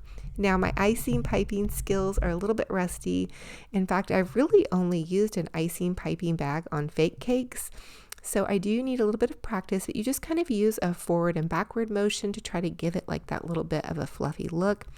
I also think I may pop into Walmart and get a nicer tip, because the Dollar Tree tips like don't have very they're just not a great tip, so you really kind of have to work for it. But anyway, I also added some little felt bows to the top of her ears, and here is that fun and fabulous little Easter shaped cake. And then I did end up popping it onto some little fake grass in my little Easter display setting. Oh my goodness, we have so many more fun DIYs coming up, but I just thought this would be so cute, and again, a great one to do with kiddos or grandkids, or if you just love to kind of tinker around. This is a fun one to try. You really can't mess it up. Just be patient with yourself and give yourself grace. For the next Dollar Tree DIY, I want to take 2 of these home signs, and I'm going to flip them over and create a little Dollar Tree garden bench. The next thing I want to do is just gently take a crafty knife and pull those staples out, and then I did give it a coat of white spray paint. That wasn't covering very well, so I ended up using some chalk paint. Now, I'm going to flip my home signs back over, and I'm going to take some popsicle sticks, and I'm going to measure to see, because I want to make a garden bench, but I'm going to use these 2 little pink waste baskets that you can get at Dollar Tree, or you can really use like any little garden pot, or just anything that you can use that is going to stabilize your garden bench. So anyway, now I'm just going to take and hot glue my popsicle sticks to the back of my signs, because I need my sign to stay together.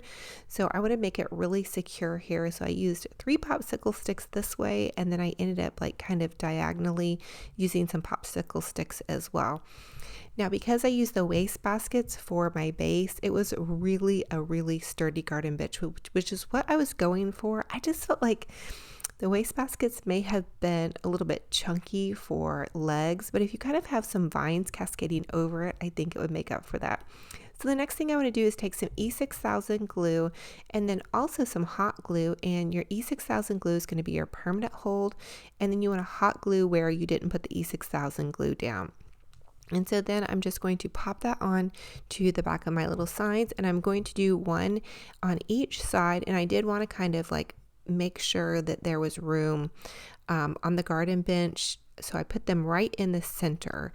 That way nothing wobbles around. If you actually end up using it to put some plants on it, I probably will keep it in my crafting studio. And used like to put some little cute bunnies and some like little lanterns and some fun things like that on. Now I am going to just lightly chalk paint the back of it.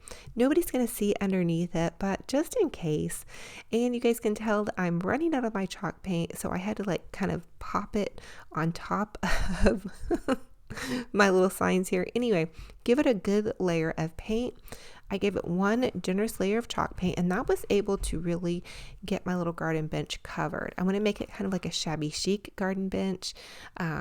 So that's what I was going for with this, but you guys always can use whatever colors you love. Now I'm going to take 2 of the little Dollar Tree garden gates, and I'm going to zip tie them together. I have 1 left over from last season that was already painted white. And so I'm just going to paint the other one white as well, but you just want to zip tie each end and then also zip tie it in the center.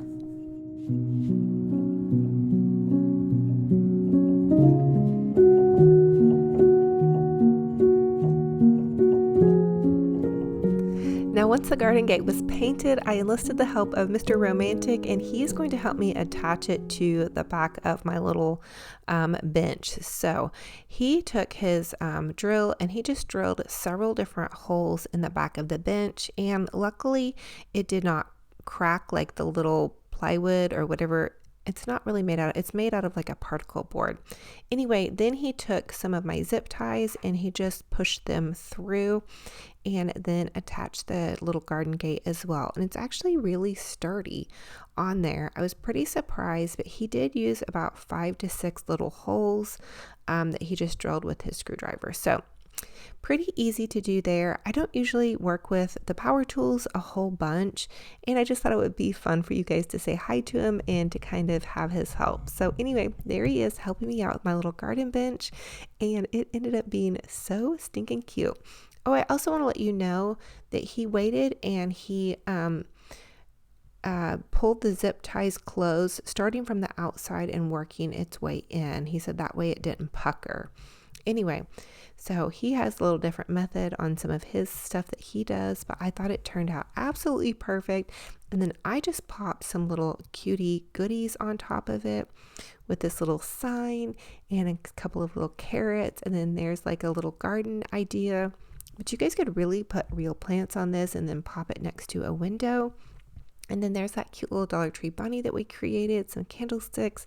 So you guys could really get creative and use it for anything, any kind of little low shelf that you might need. My daughter's bed even like sits low to the ground, so she likes to use low shelves as well.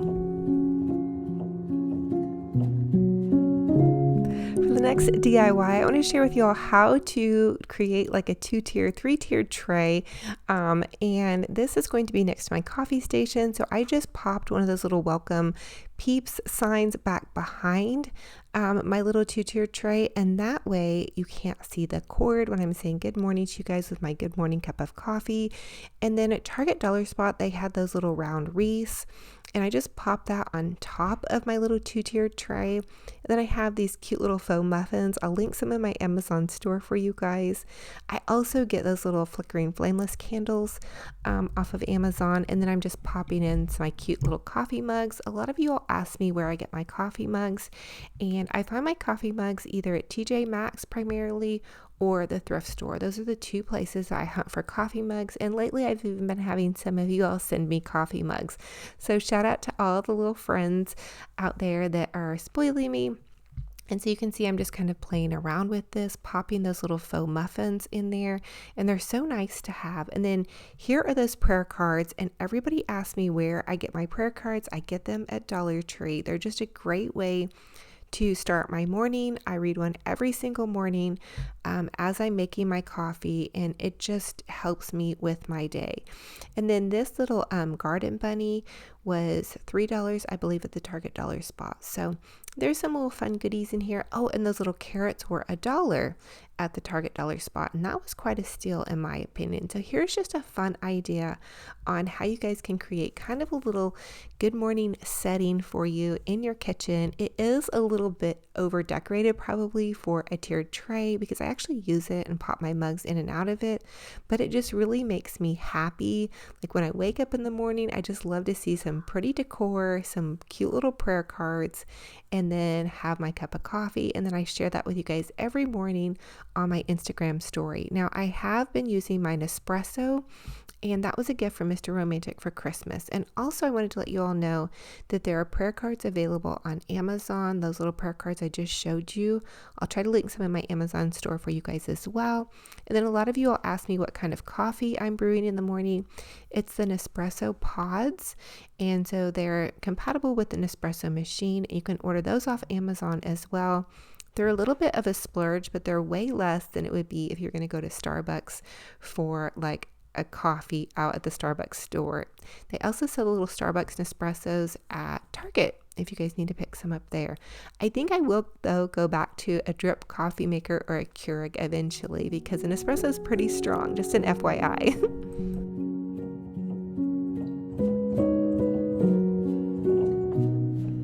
Now for the next Dollar Tree DIY, I want to share with you all some super adorable ideas for making some little cake plates or cake stands or just little stands.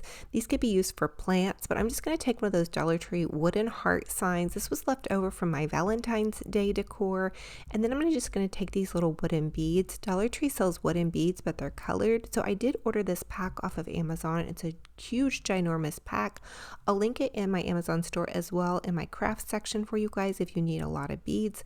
But I'm just going to hot glue these beads to the back of my little heart wooden plaque, and then I'm going to add one more bead on top of it just to give it a little bit of height. I wanted to have something to put my cute little cake plates on and all of that fun stuff. Now for the next Dollar Tree DIY, I want to create another little stand. This can be a cake stand, a plant stand, whatever suits your fancy.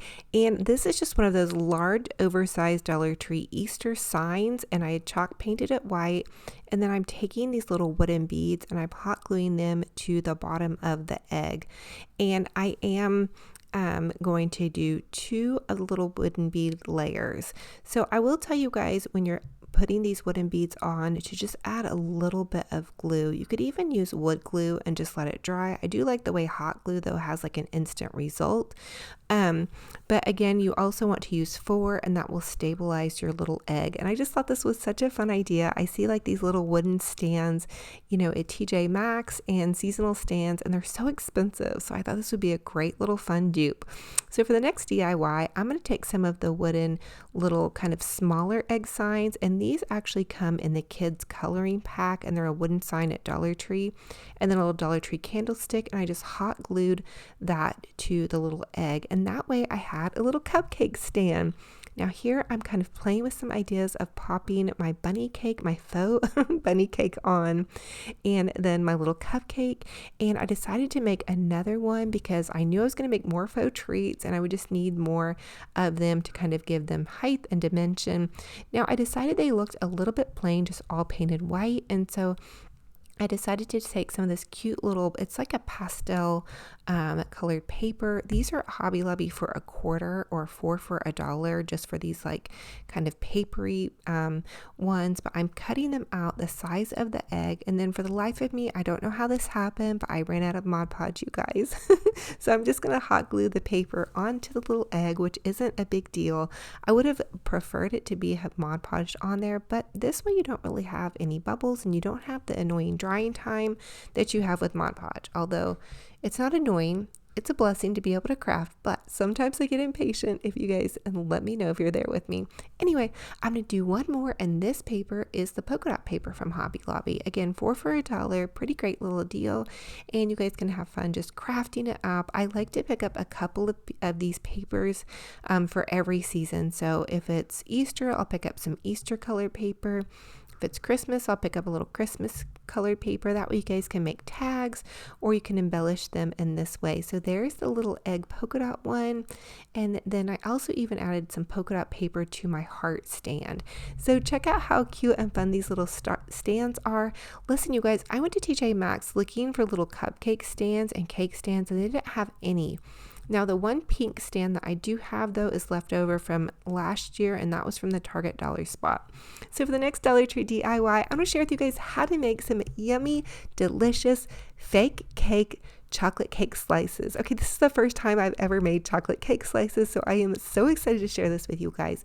You're going to take some foam. You can get it from the craft store, from Dollar Tree, and you just want to cut it into like a little wedge, like the size of a cake. So when you think about cutting a piece of cake, you just want to cut it into a cake size.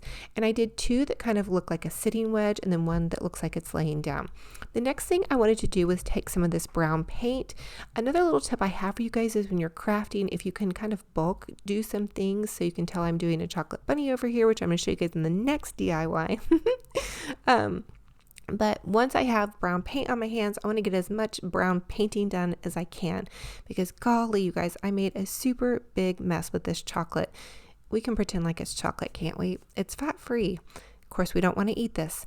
Now, these would be fun to do with kiddos or grandkids, but you may want to have them wear some gloves because it does make quite a bit of mess, and make sure you lay something down with it. Also, the other thing is that I did notice that the foam absorbs paint. So you're going to need to use quite a bit of paint on this, which just make sure you have a lot of brown paint. So this was a pretty big tube, and I don't really use this brown paint very often, so it wasn't a big deal. But I went to town painting all of the sides of my little piece of styrofoam here. Now, maybe you don't have a ton of brown paint, but you want to do a white piece of cake, a brown piece of cake, a pink piece of cake. You could do purple cake, whatever color you love. You guys go for it. Get out your paints, get out your paintbrush, and have fun. Just have a blast. I had so much fun making these faux treats. It was so therapeutic for me. And maybe it was a good thing I was out of Mod Podge, because it forced me to kind of get out of my comfort zone and make some faux treats and just do some different things. So sometimes that's another thing you guys can do, is kind of look around your craft stash, and maybe you don't have one thing or two things, but you have something else that you've kind of put on the back burner. You can whip out and just pump some fun music and just have fun crafting and decorating. So once I had got this completely covered, I got a little impatient. I will tell you guys, you probably want to let your paint dry. I gave my paint about an hour to dry, and it wasn't even dry in an hour's time. So, but I did glob on quite a bit. I'm kind of a paint globber when it comes to painting things. I'm also a messy painter, as you guys can tell as well. So the next thing I wanted to do was take some of the Dollar Tree caulk, and this is actually in the automotive section. And this, I'm going to make a pretty little, it's going to look like faux frosting here. So I just made a line down the center of my fake cake, and then I'm making kind of like some little loop-de-loops. I didn't feel like those looked awesome, so I decided to make some little, to turn my loop-de-loos into some swirly swirls. So I'm taking my little Dollar Tree caulk, and I'm just kind of swirling it around, and look, it just looks delicious. It looks like it's like meant to be, even though it was a happy little accident. So anyway, I'm doing my loop-de-loos again, and then kind of doing some swirly doodads, and it really ended up looking to me like it was meant to happen. So then I had to brush my tip off to get my white line down the other center part. And so then that is going to make a fun little cake. Now I'm going to take it an extra step further. From the Dollar Tree, I grabbed an icing piping cake bag. Okay, there's no icing in here though this is again that that spackling. You can get it at Dollar Tree, but again, I get my spackling at the home improvement store, Home Depot. Okay, the other thing is you want to use featherweight spackling, and the DAP brand for me has been the best. It's about $6 for a tub of it. Now, check this out. How adorable does this look? By now, I've done so much cake piping. I've really started having fun with it, and I'm less nervous to do it. At first, I was really nervous to play with this, mainly because I didn't want to mess it up, but you guys really can't mess this up, honestly. And if you do, you can just scrape it off and give it a whirl again. And now I'm going to do my laying down cake slice, and I'm doing it in kind of the same fashion with the little swirly doodad days and the little pretty icing. So have fun with it, get creative, take a deep breath, don't be too hard on yourself, and go for it.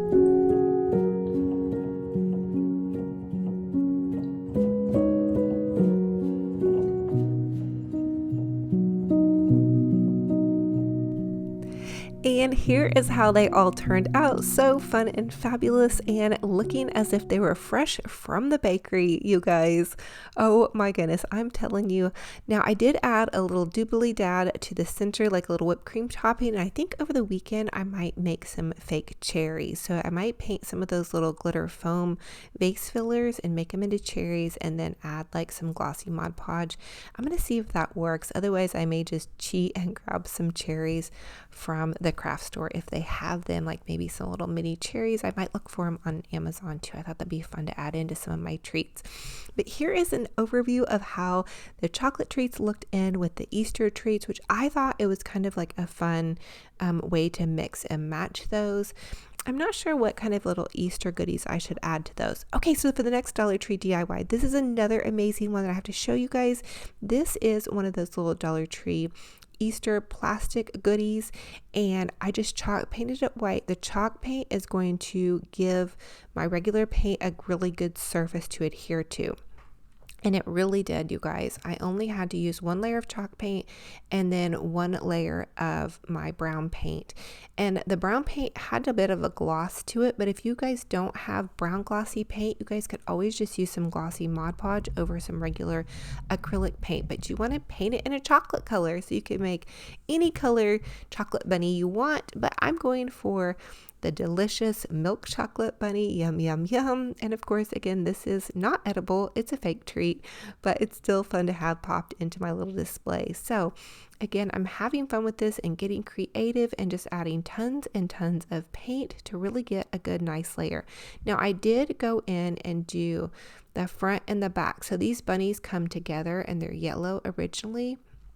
And I will tell you that I got a little bit of paint like in the cracks of one side of my bunny, so it didn't go together quite as nicely as I wanted it to. So just be careful if you guys do plan to put them back together. You may want to kind of scrape the little edge if it has paint on it, but not a big deal. You could always give them a little hot glue or E6000 on there as well. But have fun with your bunny. You could probably even get really creative and do some detailed eyes and nose if you wanted to. I just wanted mine to look like solid milk chocolate, and I was totally down for that. And it's making me so hungry for chocolate. Comment and let me know if you guys are getting hungry for some treats. And I am going to share with you guys a treat in this video at the end of the video, but it's going to be a healthy treat because I'm trying to really get healthy. Now that my little chocolate bunny has all dried, I'm going to take this cute little pink ribbon and tie it around his neck. And that's also going to kind of help hold him together. So I've taken and I've, pushed the two plastic pieces back together, and I'm going to kind of cinch it up, and that way my chocolate bunny will hold together. And I'm just going to do a quick and easy little bow. This is just like a little shoelace bow, like you would be tying your shoes. I'm going to knot it at the neck and then kind of gently pull it over.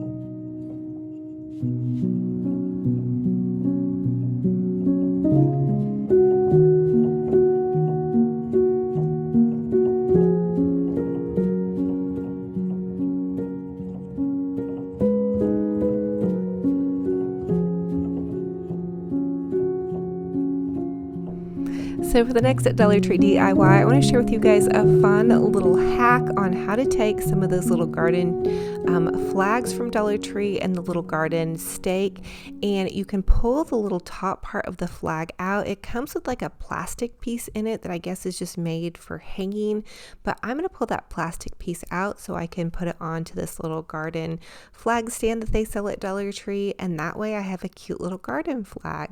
And this is a super easy DIY, you guys. I don't even know that it really should be a DIY, except for maybe some of you guys don't know about this, and I just thought it would be a fun way to jazz up my front little yard without breaking the bank.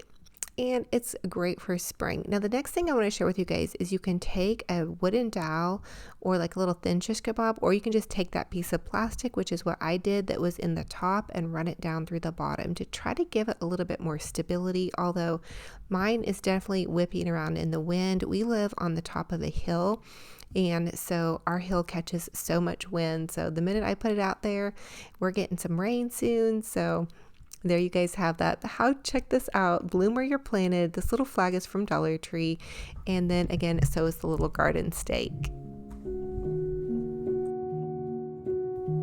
I also thought it would be fun to share with you guys these cute little Dollar Tree tulips. And they're like little wind milled tulips where they catch the wind and they spin around. Comment down below. I cannot think of what the correct word is for it. I know is it a windmill?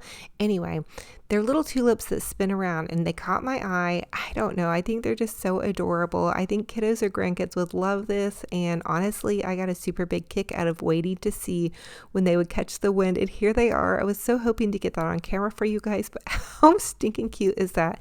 Now, this is an empty planter bed. I think I'm going to pop into Walmart this weekend and see if I can't find some plants. And I also have to share with you guys that my jonquils or daylilies are getting ready to pop out. In fact, they should be popping out tomorrow, and I can't wait to share when they bloom in my front yard.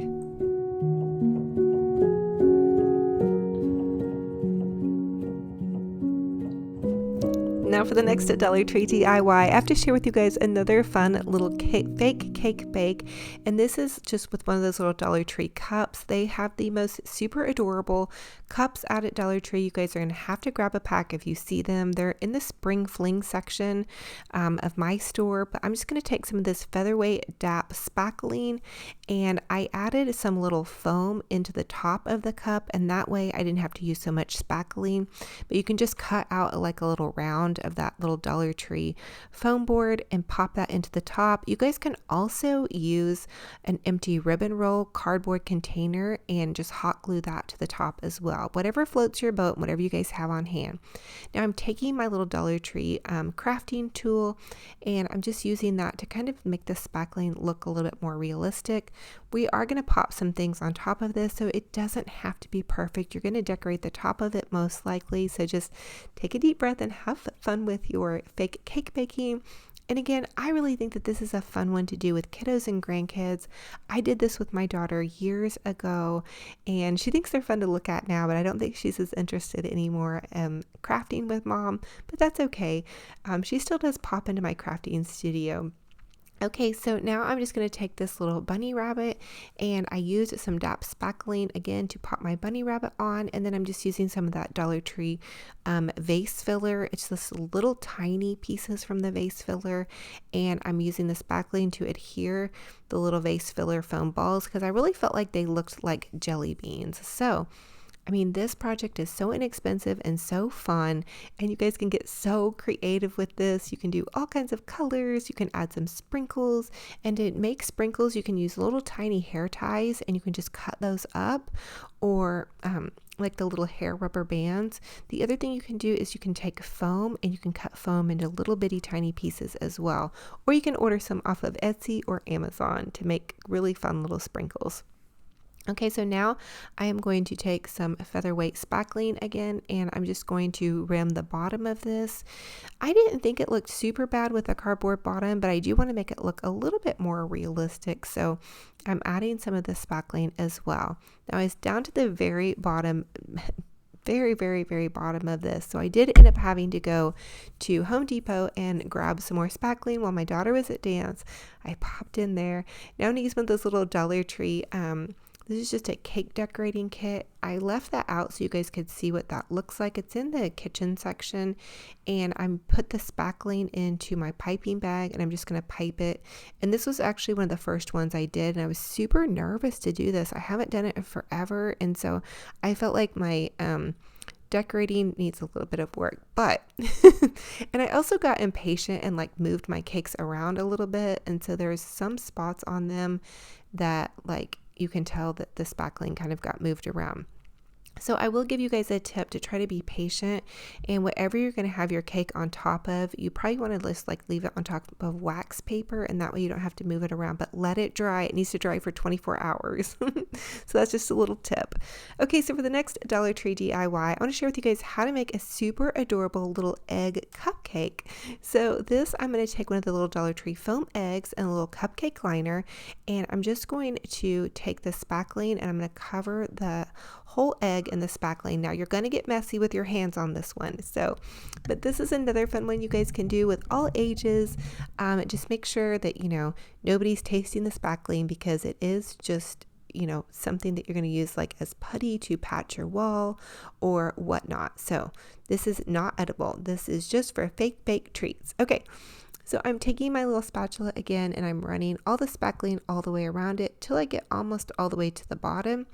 And then to adhere my little egg, I'm just going to put a generous layer inside of my little cupcake. And you guys can tell it gets a little bit slimy and sloppy. And I think now looking back on it, I should have left the egg on its little stake. So this is one of those Dollar Tree foam eggs, and they come actually already on a stake. And I should have left it on its little kebab. So you guys can learn from my mistake there. Anyway, I'm popping in a bunch of spackling to the bottom of my cupcake liner and then finishing up with my cupcake. And you guys can tell my hands are messy, messy, messy. I'm popping that in there. And then I just took the cupcake liner and kind of formed it around the egg to kind of give it a little bit more cupcakey shape, or to just make it look like a cupcake egg, I guess. Anyway, you guys just have fun with it. This was kind of like a trial one. I'm using this little pink glitter ball vase filler on top, and then I'm just going to add in some sprinkles. And again, you guys can use fake sprinkles, or for this one I did use some real sprinkles. Now let me tell you, if you guys have ants or anything like that, you probably don't want to use real sprinkles, but I was just getting creative and having fun crafting it up. But you guys can cut little tiny rubber bands to make sprinkles, or you can cut up some like little bitty foam pieces, or even use some little beads. I've done that before. Okay, so I added it into another cupcake liner, and that made it look a little bit more cupcakey in my opinion. So it wasn't just like all mashed up, because that first liner did get kind of a little bit wet with the spackle, but I thought it turned out super adorable. I'm going to play around with this idea, and I'm also going to share with you guys in my next video how to do a cupcake, a faux cupcake that requires no spackling. So it's like a mess-free one, but it does require hot glue. So anyway, for the next Dollar Tree DIY, I want to share with you guys how to make a cute little spackled egg. Okay, or egg cake, but we are going to use spackling, and this is going to be in our Dollar Tree piping bag again. And I'm just taking this little golden egg, and this is just half of an egg. You could also do the inside of an egg. I thought that might be super cute. I might show you guys that in another video if I can find another egg. I think I've lost one of my eggs. But anyway, I'm just going to take my spackling. I rimmed it around the side of my egg, and then I'm going to go down the front part of my egg. Now, I did run low on spackling, so I wasn't able to cover the entire egg, but you could cover the entire egg, or you could just do part of it like I did. I think it looks super adorable anyway. So, and I'm also going to share with you guys too how to make those little sprinkles, but continue to pipe your spackling. The only thing that was tricky about this too was like when I moved my egg around to try to share with you guys on the camera, I touched like the bottom part of the egg and I moved it around too much. So I do have my goodies laid down too on wax paper, and that helps it be able to remove, because the spackling will take 24 to 48 hours really to dry completely. So you guys kind of have to be patient with it. Also, to adhere your sprinkles, I put my sprinkles on when the spackling is still wet, but you guys can let it dry and then add Mod Podge and then put your sprinkles on that way. So that's just another idea for you guys. Again, we're kind of learning as we go here, and I'm just kind of giving you guys my little tips that I kind of learned to trial and error here. I'm not like a super cake maker, but I do have fun with it. Okay, now I have these little foam bunnies, and these are like the perfect color for my Easter goodies. Now, the only thing about the Dollar Tree foam bunnies, that they did have some wording on the back, but I'm just going to cut them in really, really tiny pieces, so I don't really think that you're going to notice, but you may just want to grab some plain foam that doesn't have any of like the letters on the back. Anyway, you just take your little scissors and give it a good cutting. And I will tell you guys, I don't normally craft with child scissors, although I have lost my really nice pair of scissors somewhere in my craft room. Again, I really think it might be time for me to begin to organize my craft room. So continue to cut your little foam pieces and see how this like makes the cutest little sprinkles. You guys can also use those little tiny hair rubber bands that you would use in like, you know, a child's hair, like to make a little tiny pony in.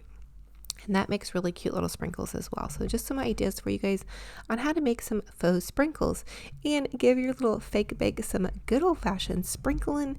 And then there you guys have that. So how fun and fabulous does this look? Oh my goodness, you guys popped into all these little fun Easter faux treats, and they're not perfect, but they're perfectly fun to make, and just have fun with it. You guys really can't mess these up. Again, I did these with my daughter when she was tiny. And so anyway, okay, so for the next DIY, I want to share with you guys how to make a super yummy and healthy parfait. We're going to make two different kinds of parfaits. We're going to make a yogurt one to start out with. So maybe this could be for like a healthy yogurt treat. And I'm just going to take two Go-Gurts, or you guys could just use yogurt and then a banana. And I'm going to slice my banana. And I also have raspberries that I'm going to add into this and some little granola. But you guys use any yogurt you have on hand. I just happen to have this because my daughter loves these Go-Gurts, and I make these as her dessert. So they're a healthy treat, and they're pretty delicious as well. So I'm going to squeeze one of the Go-Gurts into the bottom of my little clear cup, and then I'm going to add a layer of bananas. So this is like just a fun way to get in your fruits and also your yogurt without it, like, you know, it just looks fun too, and like a clear little glass. So again, I'm just adding in a layer of bananas, and then I'm going to add in some raspberries. Now my daughter loves raspberries, but if you don't care for raspberries, you could also do like some blueberries or some more bananas or strawberries. We've used those before. Really any fruit that your kiddos love or that you love, go for it. Now add another layer of yogurt, and again, I'm using Go-Gurts because this is my daughter's favorite, and this one was for her. And then I'm just going to add in some more bananas. And for the second bit of the Go-Gurt, I left a little bit in the bottom of the tube. That way I could have some for the topping. You could also use some whipped cream. That would be fun to use as well. And that's making me really hungry for some ice cream or whipped cream. Now I'm going to add in some more raspberries to top that off with. And then there you guys have like a fun little easy healthy treat. And then I'm going to add that little last squeeze of Go-Gurt to the top. And then you can add some granola. We like to buy the Bear granola at Walmart. It's pretty good, and my daughter really likes it. At this stage in the game, when you have teenagers, you kind of just have to buy what they love and they'll eat. So anyway, I'm just going to pop some granola onto the top of this, and this is like a really good snack for after she has dance, or she's a really active teen, and so she needs lots of like fruits and veggies, and she needs a lot of like kind of carbs for recovery, and so this gets a lot of those veggies in and just some really healthy yumminess. Now for me, I'm going to use a sugar-free Jell-O cup. I also like to make these with yogurt, but I was really craving like a chocolate bite.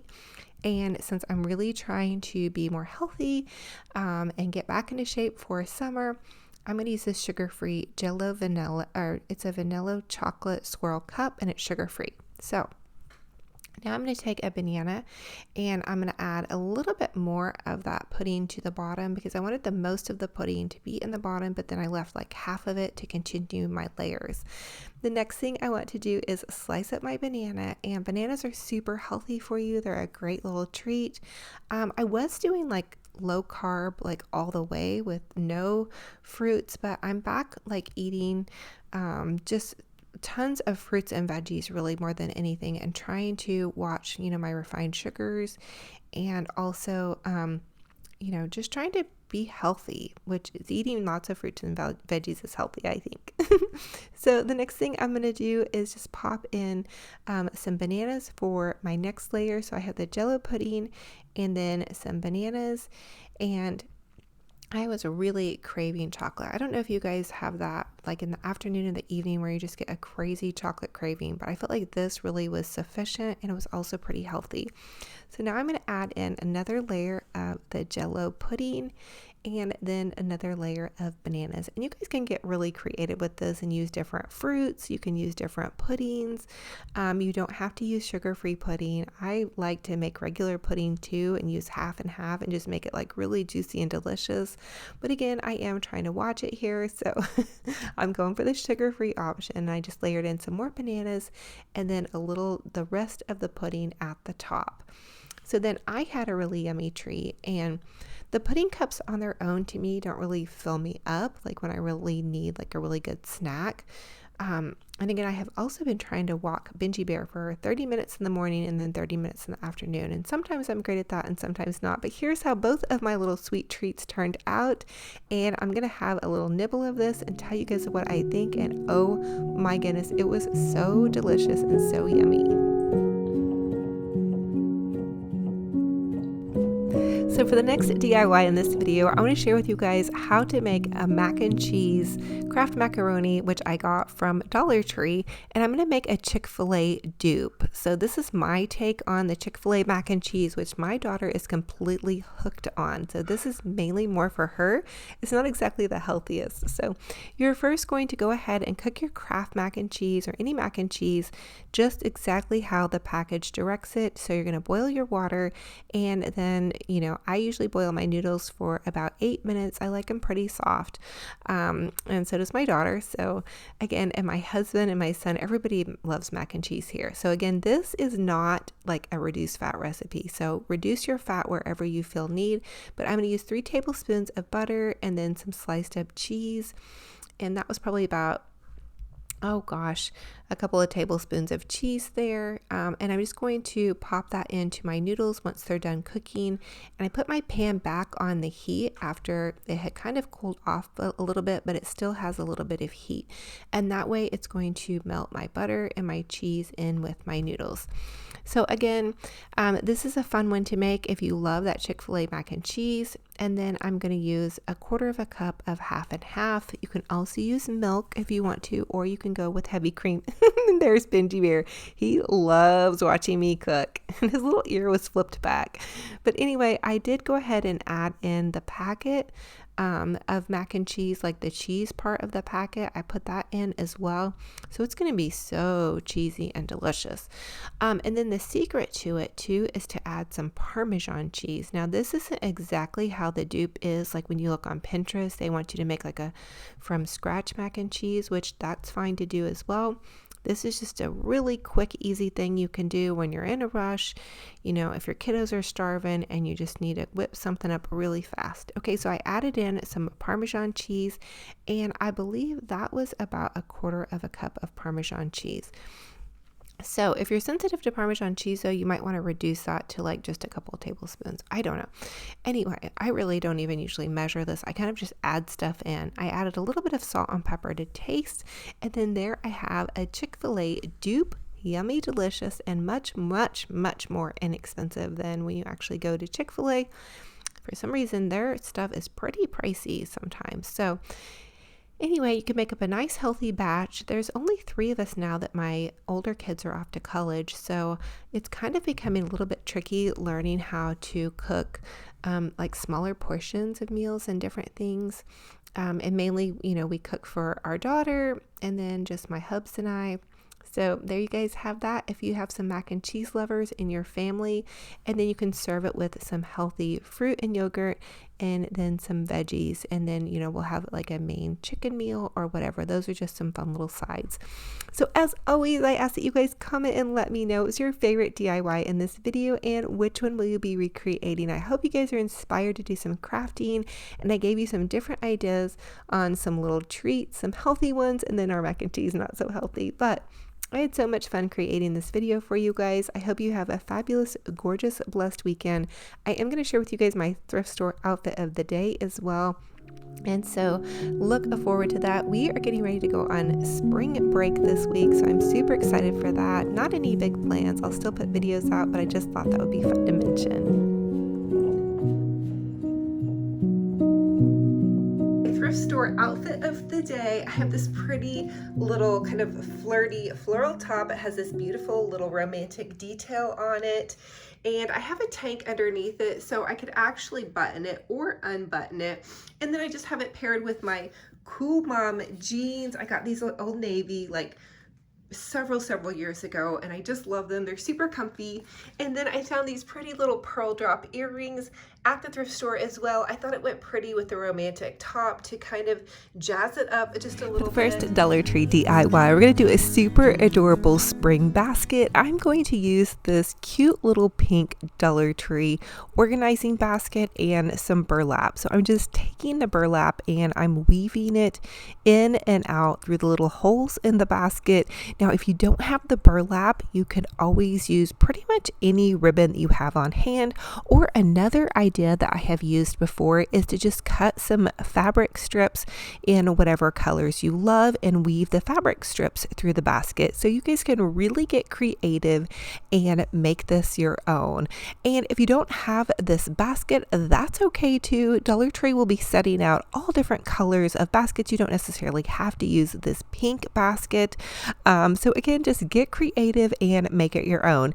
Now, I thought it looked super adorable with just the first layer of burlap, but I love to go super extra as always. And I decided to weave burlap through the entire basket, which made the task a little bit tedious, but by the end, I was pretty happy with the outcome. So just continue to cut strips of burlap or fabric or ribbon, whatever you have on hand, weave it through your little basket, and you're going to make it look really kind of cute and high end. And in my opinion, this looked kind of like shabby chic, gave it like a little bit of a vintage flair. And again, this pink basket is from Dollar Tree and the burlap is from burlapfabric.com. You guys can really get burlap pretty much anywhere though. You can get it at Walmart or your craft store or whatever floats your boat, or you can just cut some cute little strips of fabric. So have fun with it, get creative, and go for it.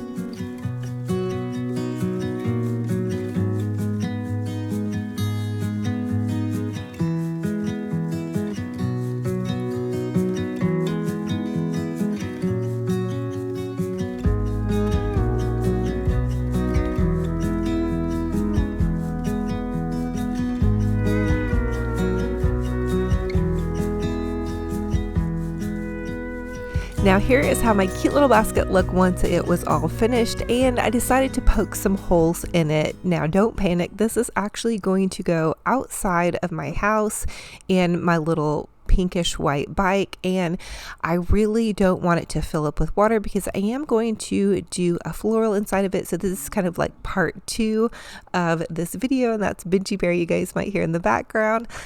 So I'm taking one of these cocoa baskets from Dollar Tree and I'm also poking holes in it. Now I would think that like the water would kind of go through this, but I just wanted to make double sure because we are going to be getting a lot of rain in the month of March, April, and so I just want to make sure that the rain is able to kind of drain through here. Now to secure the foam down inside of the cocoa basket, I decided to take 2 shish kebab sticks because I didn't really feel like the foam would hot glue very well to the cocoa basket, and I also wanted it to be kind of windproof, so I used the shish kebab sticks to kind of skewer the piece of foam down inside of the basket. So these are just shish kebab sticks from the grocery store. You guys can probably find them at Dollar Tree in the kitchen section. The next thing I want to do is take some cute little Dollar Tree florals and pop them into my basket. So this is kind of part 2 of this DIY, is creating a cute little floral arrangement. Now, if you wanted to start with just the basket part, you guys could use that little basket for anything under the sun. But again, I'm going to go ahead and do this as a floral arrangement to pop outside. I have a really cute little bike, and so I've done several different kind of florals in my bike, and I've always used a tin, and the tin always gets kind of rusty, so I thought using a plastic container might actually work better and hopefully be a little bit more weatherproof. So these are just florals that I picked up from the Dollar Tree, and I'm just using kind of the cascading wisteria. I used a pretty little tall flower in the center, and then I'm using like some little lilacs and some roses and some of these little spring berries. So I just wanted to make it look really springy and festive and Easter. So actually for these DIYs, I'm going to end up putting all of them outside of my house. Surprisingly enough, last week we were completely snowed in. It was so cold we couldn't go outside practically. This week it is actually in the 50s and 60s. So I'm taking advantage of this time, and I'm going to start my Easter spring decorating outside of my home. Usually I always start inside, like on my mantle or in my dining room, but this time I just could not resist the beautiful weather. And I do have two other little cute roses that I'm going to pop into the center of this. So this is just kind of like a little hack for creating florals. If you guys like kind of big over the top florals, is to use some more inexpensive flowers and then put just a couple of more high-end flowers sprinkled in your arrangement. And that way you don't have to spend like loads of money on a ton of really expensive flowers.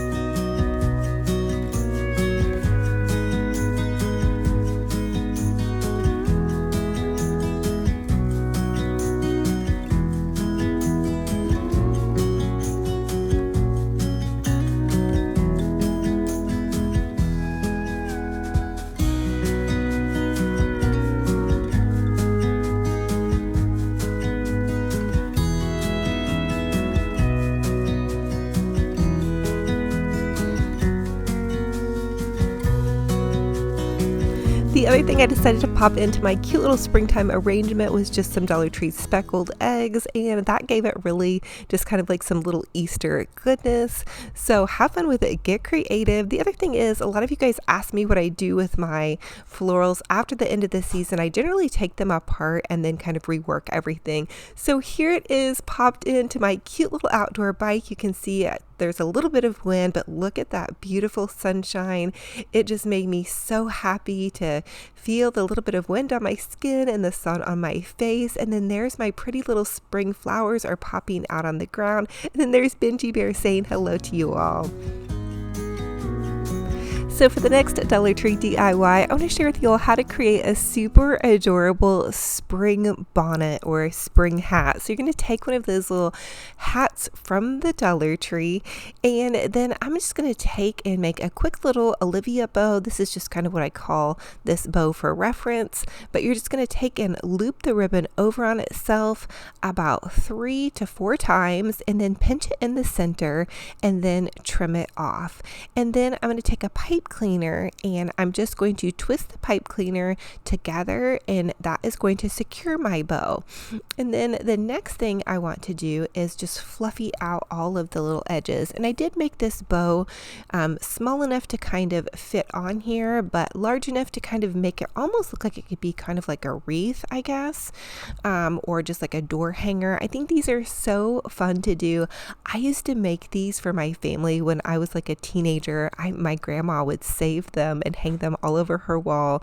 I used to love to like make little hat wreaths. But anyway, you can take your pipe cleaner and just string it through the little Dollar Tree bonnet. It has like little holes in it that make it big enough to be able to pop that through, and then give it a bit of a fluffing. And then really you can add pretty much any floral or greenery that you want to. Now when I'm making a kind of floral arrangement, I always want to add my greenery first. And also don't forget to dovetail your ends, and that just means cutting a little triangle at the end of your ribbon. So you want to take, and for this I'm going to also make some tails. So I'm just taking some of the extra ribbon, I'm going to twist it to where both of the pretty sides are out, and then just tuck it gently up underneath the little bonnet, and then pop that ribbon underneath there. Be careful not to glue your fingers together.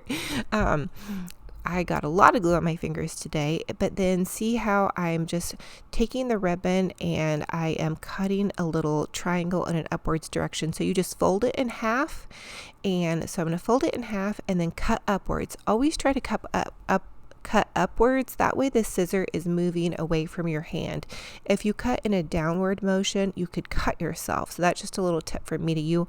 Always cut upward and away from yourself. Okay, so the next thing I want to do is hot glue some greenery onto my hat, and that is just some pretty greenery that I picked up, I think from Michael's years ago. It's in my craft stash. Again, I repurpose and reuse everything pretty much every year, and then I will pick up some new things at the beginning of the season. I did add a pretty little rose into the center of my bow just to give it some nice little sparkle and shine and romance to my cute little bonnet. And then I'm just adding in some more lilacs and some beautiful florals to really jazz things up a bit.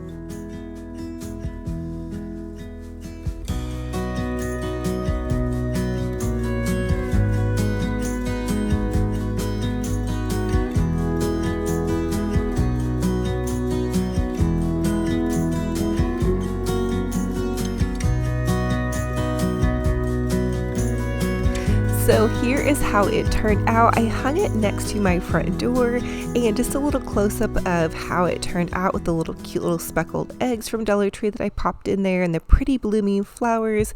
Oh, so ready for a spring sunshine time. Now for the next Dollar Tree DIY, I want to share with you all how you can take apart one of the hanging Dollar Tree signs and make it into more of a banner. So they have this in store right now. It's just a little hanging Happy Easter sign. I pulled it apart, which is super easy to do, and then I'm just going to use a piece of this kind of nautical rope from Dollar Tree as well, and then I'm just going to hot glue the little eggs to the heavier duty piece of rope. My idea for this is to create like a little hanging banner to hang on the outside of my bike, and that way, or my little bike basket. But so that's just an idea for you guys. I know the hanging signs are really cute, but I needed to hang a different direction.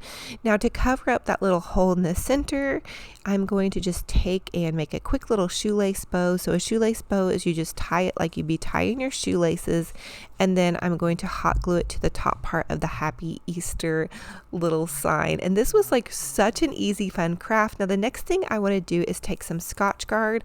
I ordered this off Amazon. I'll link some in my Amazon store in the description box below for you guys, but I think you can probably get it at most stores.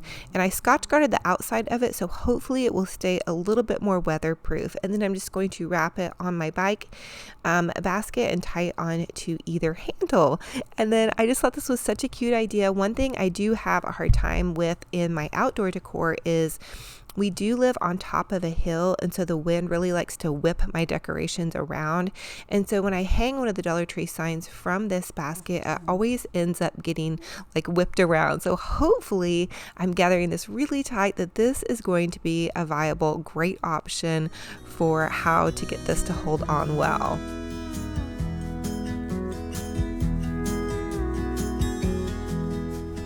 Now for the next DIY, I want to share with y'all how to make a very, very simple bow. We're just going to take some Dollar Tree wired ribbon, and you're going to take and loop the ribbon over on itself. And I slowed this down really good for everybody that's maybe never made this simple bow. And this is what I call the Olivia bow. If you guys are new, this is probably my most favorite bow to make. And if you guys have made this bow over and over, yay. Now the next thing we're going to do is we're going to cut off a tail for this bow, and this is also going to wrap onto my little bike here. You might hear my little puppy dog in the background for this video. He is being very playful today. So the next thing I want to do is take that extra part with the tail, and you can also tie the center of the loopy bow off if you're not able to hold it, maybe a problem with your hands, but you can also just take this tail and tie the tail on the center by knotting it right here in the center. And that's just kind of a little hack if you're in a hurry and you just need to make like a really quick little bow. This is like the easiest, quickest little bow you guys could ever make. And this is a Dollar Tree bow, and it's going to come out really cute. There's no tools involved, and if you use wired ribbon, your little loops, as long as you fluff them out really nicely, they're going to stand up really well. Now don't forget to dovetail your ends by taking the ribbon, folding it in half, and then cutting in an upwards direction. Always try to cut upwards, away from yourself and away from your hands.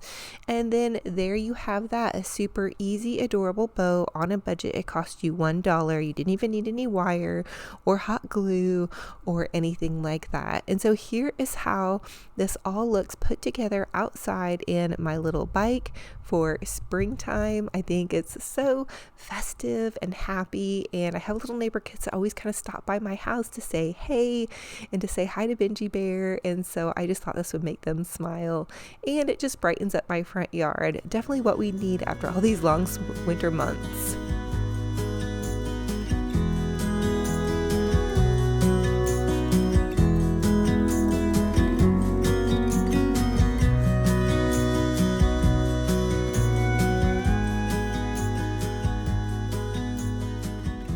The next DIY, I want to share with y'all how to make a super adorable spring Easter wreath, and we're going to start out actually with this evergreen wreath base and a roll of Dollar Tree deco mesh, and I'm just taking the deco mesh and I'm crisscrossing the evergreen branches over on the deco mesh. Now you guys could use a Dollar Tree wire wreath form and just take your deco mesh and make the little bundles. That would work too, but I didn't have actually a wreath form on hand, believe it or not. But I did have this evergreen wreath form on hand. So if you guys have any old Christmas wreaths laying around, this might be the perfect opportunity to repurpose and reuse your Christmas wreath. So again, I'm just taking my deco mesh and I'm making like little 8 to 12 inch poofs, crossing them over on themselves, and then moving on to the next section. The next thing I wanted to add was some burlap. I feel like burlap is such a fun thing to use in springtime. And so again, I'm just using the same idea as I did with the deco mesh. I'm just kind of crisscrossing it over the spaces where I didn't have any pink mesh. So I'm just using some burlap and I'm crossing the evergreen branches over on themselves. Not a huge rhyme or reason to how I'm doing this, just kind of trying to cover some of the evergreen.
So here is what the wreath looks like after I have added some deco mesh and some burlap. Now the next thing I'm going to do is add this cute little Easter bunny Dollar Tree sign to the center of my wreath. Now I will tell you guys that I was only able to find this Easter sign and then like a round bunny egg sign for signs this year at Dollar Tree. I'm not sure if our store didn't get them in or if maybe I missed the boat, which is completely could be the case with all the snow and ice. I didn't get out much at all.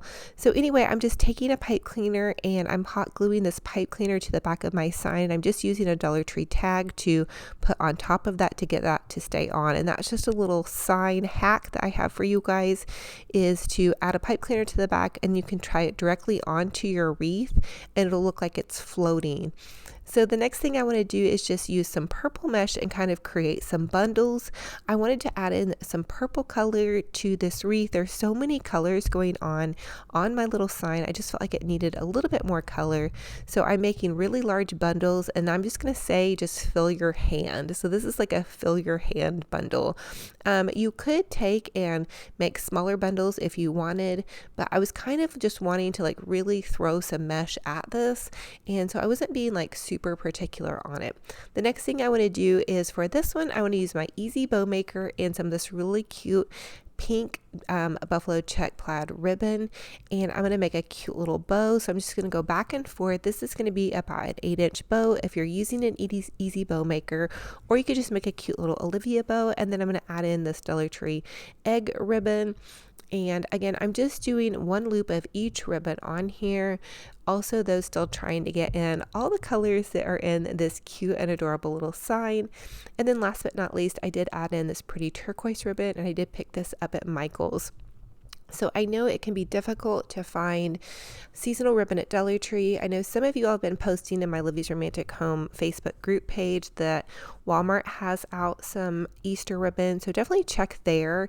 And also, again, like your Michael's or Hobby Lobby, you may find some cute little ribbon there as well. So I'm just going to take and tie this off in the center now with a pipe cleaner, and then here is what that bow looks like. And also, when you're working with like a mesh wreath or a wreath that's like an evergreen wreath, you want to make your bow kind of fluffy and large. That way, because the bow is going to kind of sink down into your wreath. So that's just a little tip, so you can pull your loops out and have plenty of ribbon. When I first started doing these wreaths, I would make my bows kind of small, and then I would lose like a lot of ribbon down inside of there. So fluffy up your bow, make it nice and pretty. And then the other thing is I did make 2 of these bows. I like to put one on the top and then one kind of catty corner to the bottom on the other side. Don't forget to dovetail those ends, make the ends of your ribbon nice and pretty, and just really have fun with it and get creative. So here's bow number 2, and bow number 2 is just like the first bow. So it's super easy. Again, use your easy bow maker, or you can make an Olivia bow, and I do have a bow video linked down in the description box of my YouTube video. Now give it a nice good fluff-a-duff, pull those loops out, fluff them around.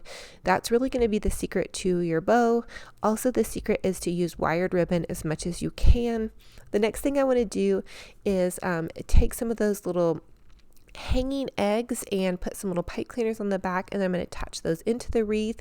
You could also take some of your extra ribbon and push that into the wreath to kind of fill it out just a little bit. And I did end up making like kind of some more loopy bows to fill it out even more. I just love tons of bows. I think they look so pretty. It's just my thing, and it's just so happy. And so really, you guys, however many bows you like, I think that's what you guys should use. I like tons of bows, so I usually ended up adding about 3 to 4 to 5 bows. And then here I'm just adding in some of those cute little eggs. And again, the eggs are from the hanging signs on Dollar Tree, from Dollar Tree. I just love to take them apart, and then that way they're so easy to pop into pretty much any wreath. And then the next thing you might want to think about if you want to continue to add to a wreath like this is to put in some florals. So again, I had some spring florals in my little craft stash. I believe these came from Hobby Lobby, like in a bundle, and I just cut them all apart. No, actually, I'm sorry, these came from Walmart. So these were from Walmart, but they came like in, 5 or 6 were on the bundle of flowers. And so now I'm just hot gluing them into my wreath, because I am most likely going to use this outside, and so I want it to stay really well. And then I also wanted to add one of those cute little Dollar Tree Easter bunny heads to the top. And so I think it's coming out rather nicely. I did end up adding like some little berries up to the top and then down at the bottom, and again, a little bit more bows. Now remember, I told you guys at the beginning of this video that there would be a secret question in this video. So here's the secret question. What is the first flower or tree or plant in your yard or garden or outside of your home that blooms? So for me, it's going to be those little irises and daylilies that you're going to see popping up out of the ground that I'm sharing pictures with you guys of. Those are the first things that come out. And then I have a tree that's a redbud tree in my front yard that's so beautiful. It actually has like pinkish purple blooms, which is so perfect for my front yard. I can't wait to share that with you guys as well. And then also comment and let me know what was your favorite DIY in this video, and which one will you be recreating. I just love to hear what you guys are up to, what you're interested in crafting, and I just love y'all so much, and I want to encourage you guys to keep up the good work, just crafting and decorating and having fun. And don't forget to join me over on my group page and on Facebook, and that way you guys can share photos of your Easter wreaths and home decor. And again, it's just a blessing and honor to have you guys here.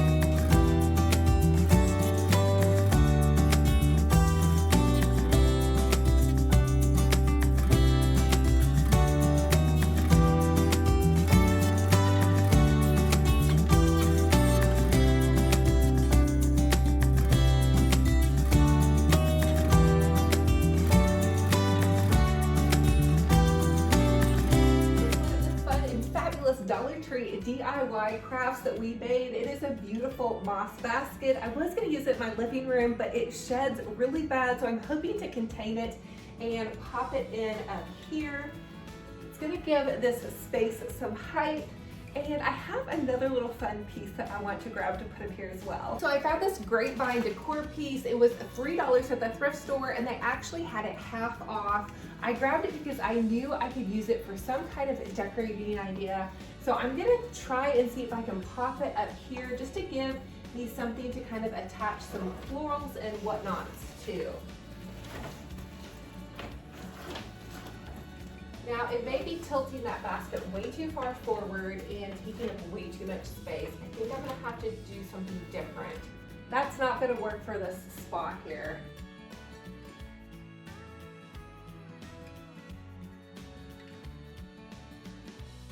What do you guys think about that? Let's see. That looks kind of crazy, but we're gonna work with it for now. I also have this lamb's ear that I grabbed. I believe this was from Michael's, and I'm just going to kind of loop that in. I feel like lamb's ear is really nice for kind of like that spring Easter vibe.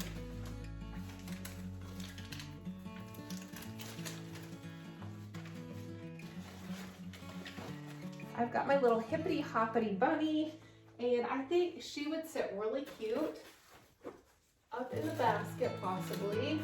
So unfortunately, Mrs. Hippity Hoppity Bunny dislocated one of her legs trying to hop into that basket, so she hopped back out of the basket and onto the little white shelf where she was able to nestle down into some greenery. I have another moss basket that was like a DIY sometime back, and it was a Dollar Tree DIY. It sheds everywhere, but you guys can see this is just a little plastic heart basket left over from Dollar Tree. I kind of want to tilt it out of this way and pop it in just to give it kind of that really pretty like little spring vibe. So for this display, I just continued to add in some little bunnies. Now the shelf is rather narrow, and so I have to kind of be creative on how I get them to stay. And then I just added in some pretty florals and some other Dollar Tree DIYs with that little checkered carrot. I'm going to link the rest of those Dollar Tree DIYs that I shared with you guys in my I Love Spring series. And here's that little checkered bunny from Dollar Tree that we painted in my last video. And so this little dining room shelf has a blooming spring floral, and it kind of works into my living room because we have an open floor plan, so you can see directly from the living room into the dining room. And it's why I always try to make everything kind of cohesive and also just really blooming and beautiful. Now it's time to share with you all a DIY on how to decorate a chandelier in a springtime fashion. I'm starting out with this beautiful lamb's ear garland, and I picked this up at Michael's, I believe, and all of their spring florals are about 40% off right now, so you can get a pretty good deal. And I really love the looks of this lamb's ear. It's just so soft and beautiful, and I secured it at the top of my little chandelier, and then I kind of let it cascade down, making sure to avoid any areas that might get tripped up in the actual chandelier part. And then I just felt like that was going to be so beautiful and blooming. I just wanted it to really feel festive and springtime kind of gardeny goodness in here. And then the next thing I did was, after I had the garland attached, is I just took some flowers and wrapped flowers around the edges of the garland.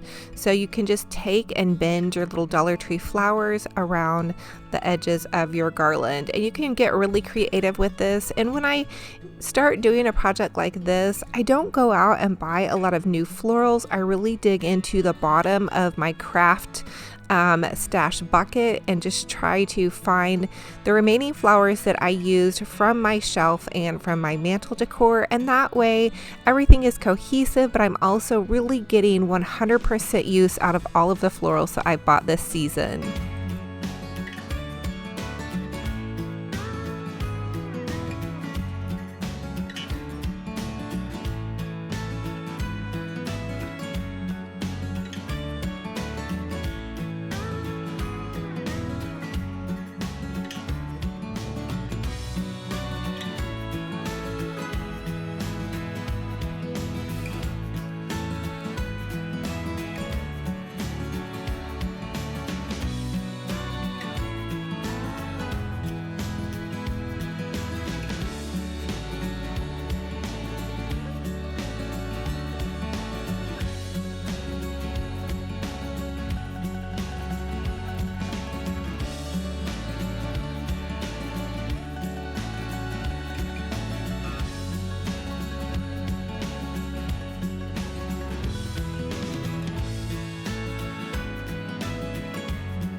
And here is how my blooming chandelier floral is looking so far. For the next DIY in this video, I want to share with you all how to create a super easy floral arrangement. So this is almost like a hack.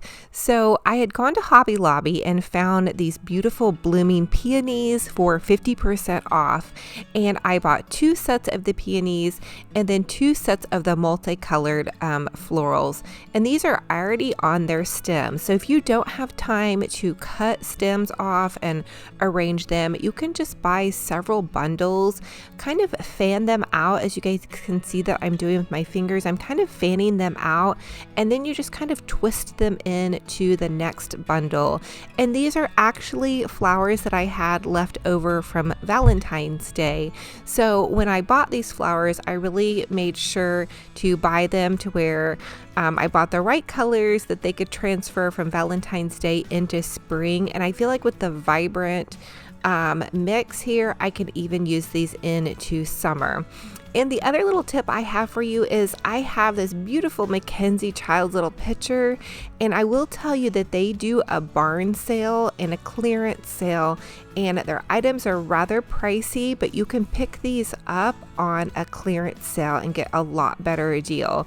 So that was a little splurge that I made last year for all the hard work that I do, because I really wanted one of these pitchers to have something to make a really beautiful floral with. So every once in a while, it's okay to treat yourself here and there, especially if you work really hard to shop a clearance sale or get the items when they're 50% off, which is what I always do when I'm looking for something that's a little bit more high end. So as you guys can see, I'm just kind of finishing up this floral, and I did pull 1 or 2 of the flowers down, and that way it looks like they're fresh flowers and almost blooming over.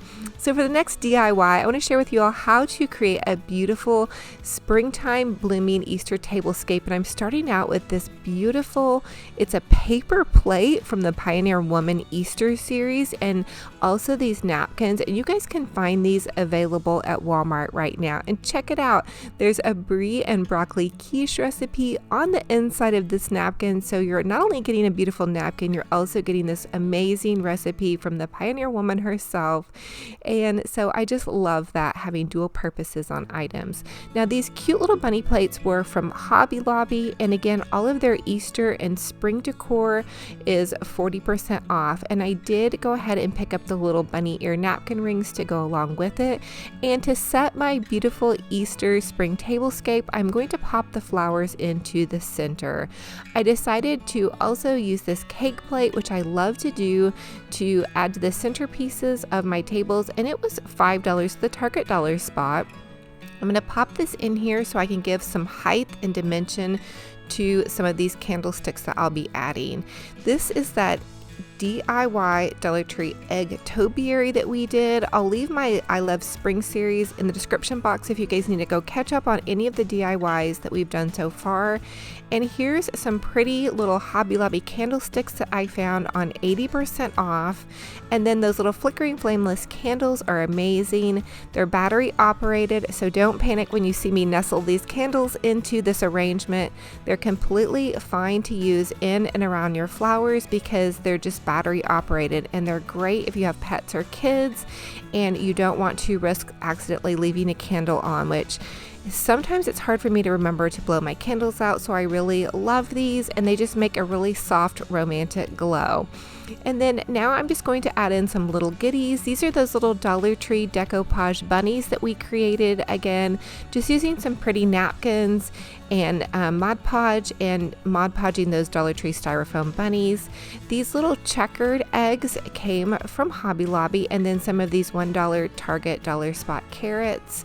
So I'm just kind of creating a really whimsical blooming Easter spring tablescape. I wanted this to just scream in cheerfulness and just so many fun goodies. Now this little goodie I found at Tuesday Morning. I've had so many of you all ask me about this. I don't have a DIY on this, again because I did find this at Tuesday Morning. It was a pretty good deal, and it looks to me like something that, you know, Mackenzie Childs would put out, but not the Mackenzie Childs prices at Tuesday Morning. You can really find some high-end goodies there for a pretty budget-friendly price if you hunt long enough. Now these little chargers I got at Hobby Lobby last year, and they were on a big clearance sale as well. I'm just going to add them to pull in that black and white, and I just think that the stripes are really fun and festive and a little bit unexpected for an Easter spring tablescape. And then the next fun thing that I wanted to add was these little Pioneer Woman melamine plates. They're actually plastic, and I just wanted to use them to layer underneath the little bunny plate. And I realized later that I needed to probably have used the smaller bunny plate on top of this, but you guys can still get the effect or look of this. And I just think that these Easter bunny plates are beautiful. I think it's a fun thing to do, to buy Easter plates or seasonal plates, and if you can find some nice paper ones, then you're not storing a bunch of seasonal plates. Even though there's nothing wrong with having seasonal plates, I just have a really bad habit of kind of hoarding and collecting too many dishes, and we have a really small kitchen with very limited storage space, so I just really have to be careful on the choices that I make. So I'm adding in these cute little checkered cups, and then my little bunny plates off to the side, and that way if you were going to have bread and butter on your Easter table or some kind of little treat off to the side like a dessert treat, but really more than anything they just look super adorable and so festive, and these will be easy to store because they're rather small. So I hope this gives you guys some fun ideas on how to create a beautiful little Easter tablescape using some of the items that we've crafted so far, and then some of the items that I picked up at a pretty good bargain. And then that beautiful candelabra you all see is from the thrift store.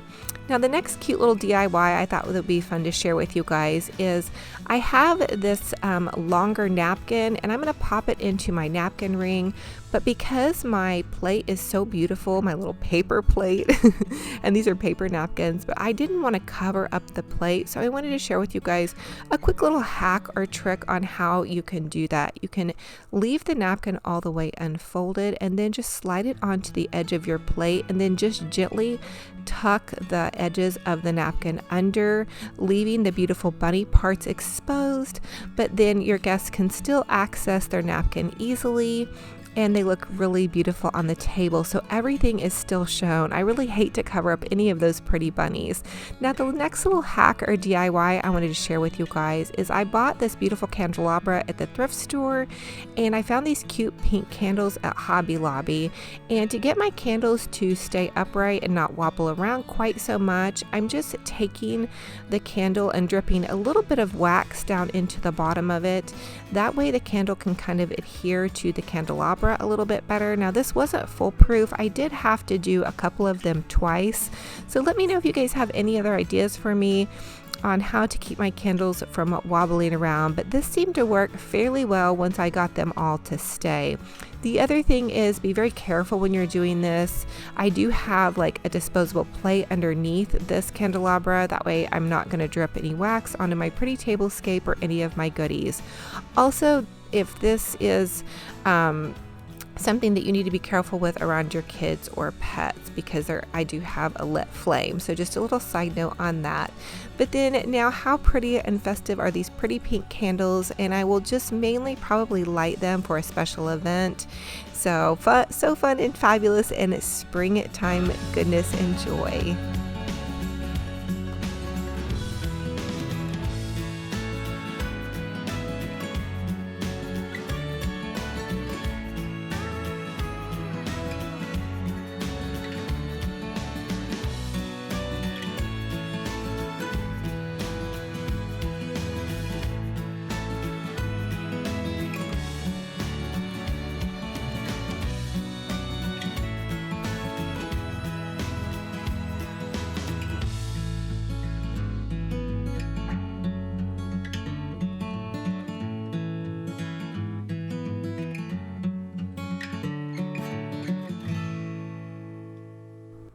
Now, the next little fun DIY that I included in this video is how to make a quick little bundle of some greenery and florals. I'm taking some Dollar Tree little florals here, and I have about 5 or 6 little stems, and I just pulled them together in a bundle with my hand, and then I'm tying them off with a pipe cleaner. So just gather a little bundle of flowers. These are some Dollar Tree lilacs, and again, some just little white spring flowers, and then I gathered them together with the little pipe cleaner, and now I'm just going to pipe cleaner them on to the base of this candelabra. And this candelabra is really, really tall, so I felt like they would be just fine to be down here at the base of the candelabra.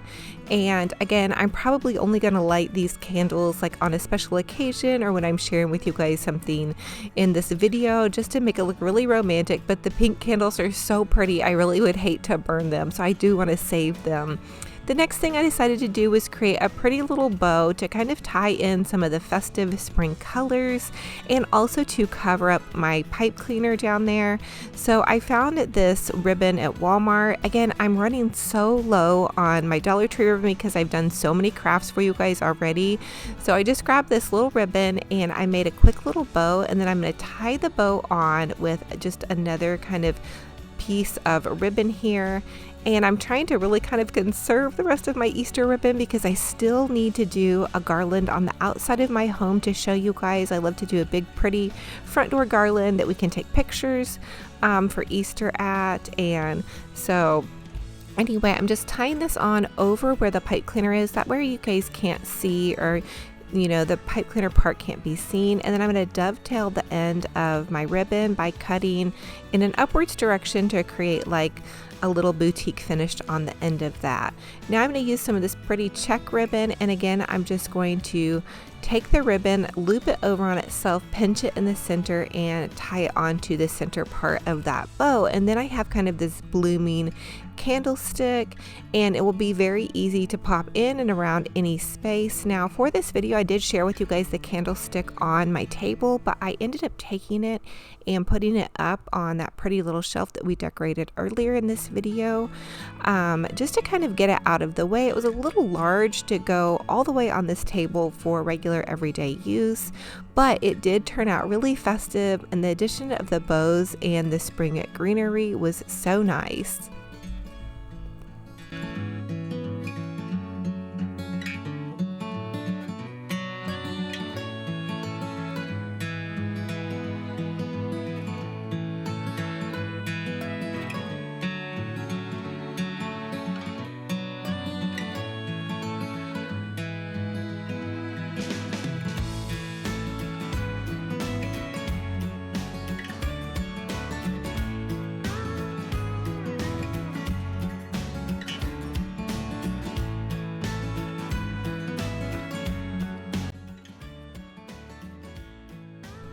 For the next DIY, I wanted to share with you guys how to make a super fun, easy little Easter tree. And this would be so delicious and fun to make with your kiddos or grandkids, but we are going to make Easter peep corn. So you want to start out with some popcorn, and I just chose this microwave kettle corn because it was not super heavily buttered. You want to try to get some that's like doesn't have a whole bunch of butter on it. The next thing I want to do is take a tablespoon of butter and melt it into a saucepan. And if you're having kiddos help you with this, you know, help them with this part. The next thing I did was take my popcorn and separate it out into two different bowls because I want to do two different colors of peep corn, and so it was roughly about 3 cups per bowl, and you could measure it if you wanted to, but I didn't really feel like that was necessary. I just decided to eyeball mine. Also, you can pick up Peeps at Dollar Tree, or you can pick up the Bunny Peeps at Walmart for about $1.24 a pack. And you want to add 5 to 6 Peeps per saucepan mixture. So I'm starting out with 6 Peeps for my pink Peeps, and we're just going to melt the little Peeps down and then pour the melted pink Peeps over the popcorn to make a delicious peep corn.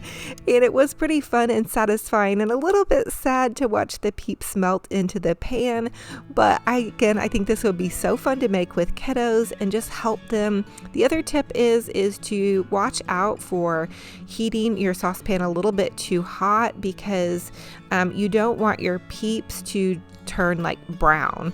So now once my Peeps had melted and they're all gooey, you want to quickly just dump them over your peep corn, and you can use a spatula to kind of scrape the rest of the little marshmallow goodness out of here.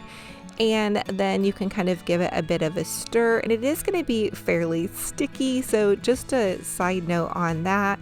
But I thought this was so fun and easy, and you could add more or less Peeps depending upon how heavily you wanted your peep corn to be coated with the marshmallow goodness. You know, marshmallow is pretty sweet, so if you wanted it less sweet, just take out a couple Peeps, and if you wanted it more sweet and almost to make into a popcorn ball, you could add in more Peep marshmallow. So give it a bit of a stir, and then you'll be ready to choose a fun little container.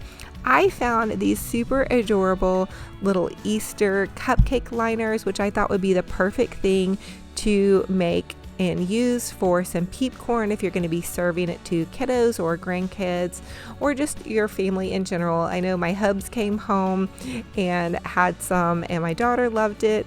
So I'm just going to take it and pop it into the little cupcake liners. And so I did end up doing a set of pink and then also a set of purple.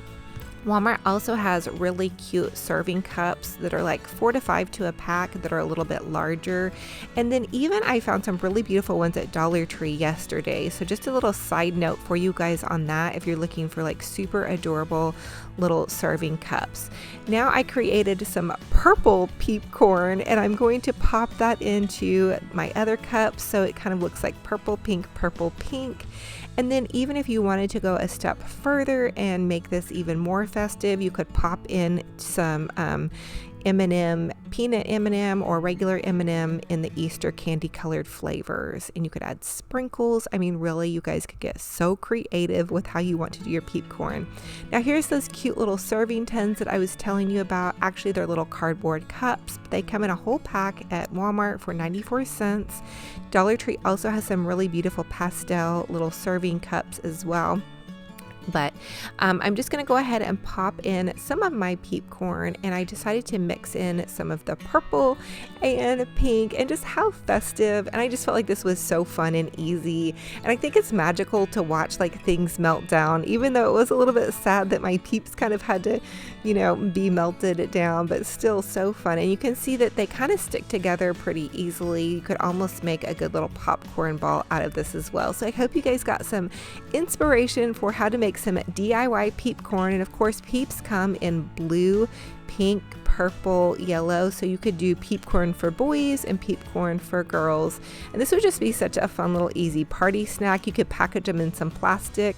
And here's an idea too, if you wanted to add in some little Easter candy sprinkles. They have these at Walmart for $1 and some change, and they just make everything look really cute and festive. I love the pastel colors again.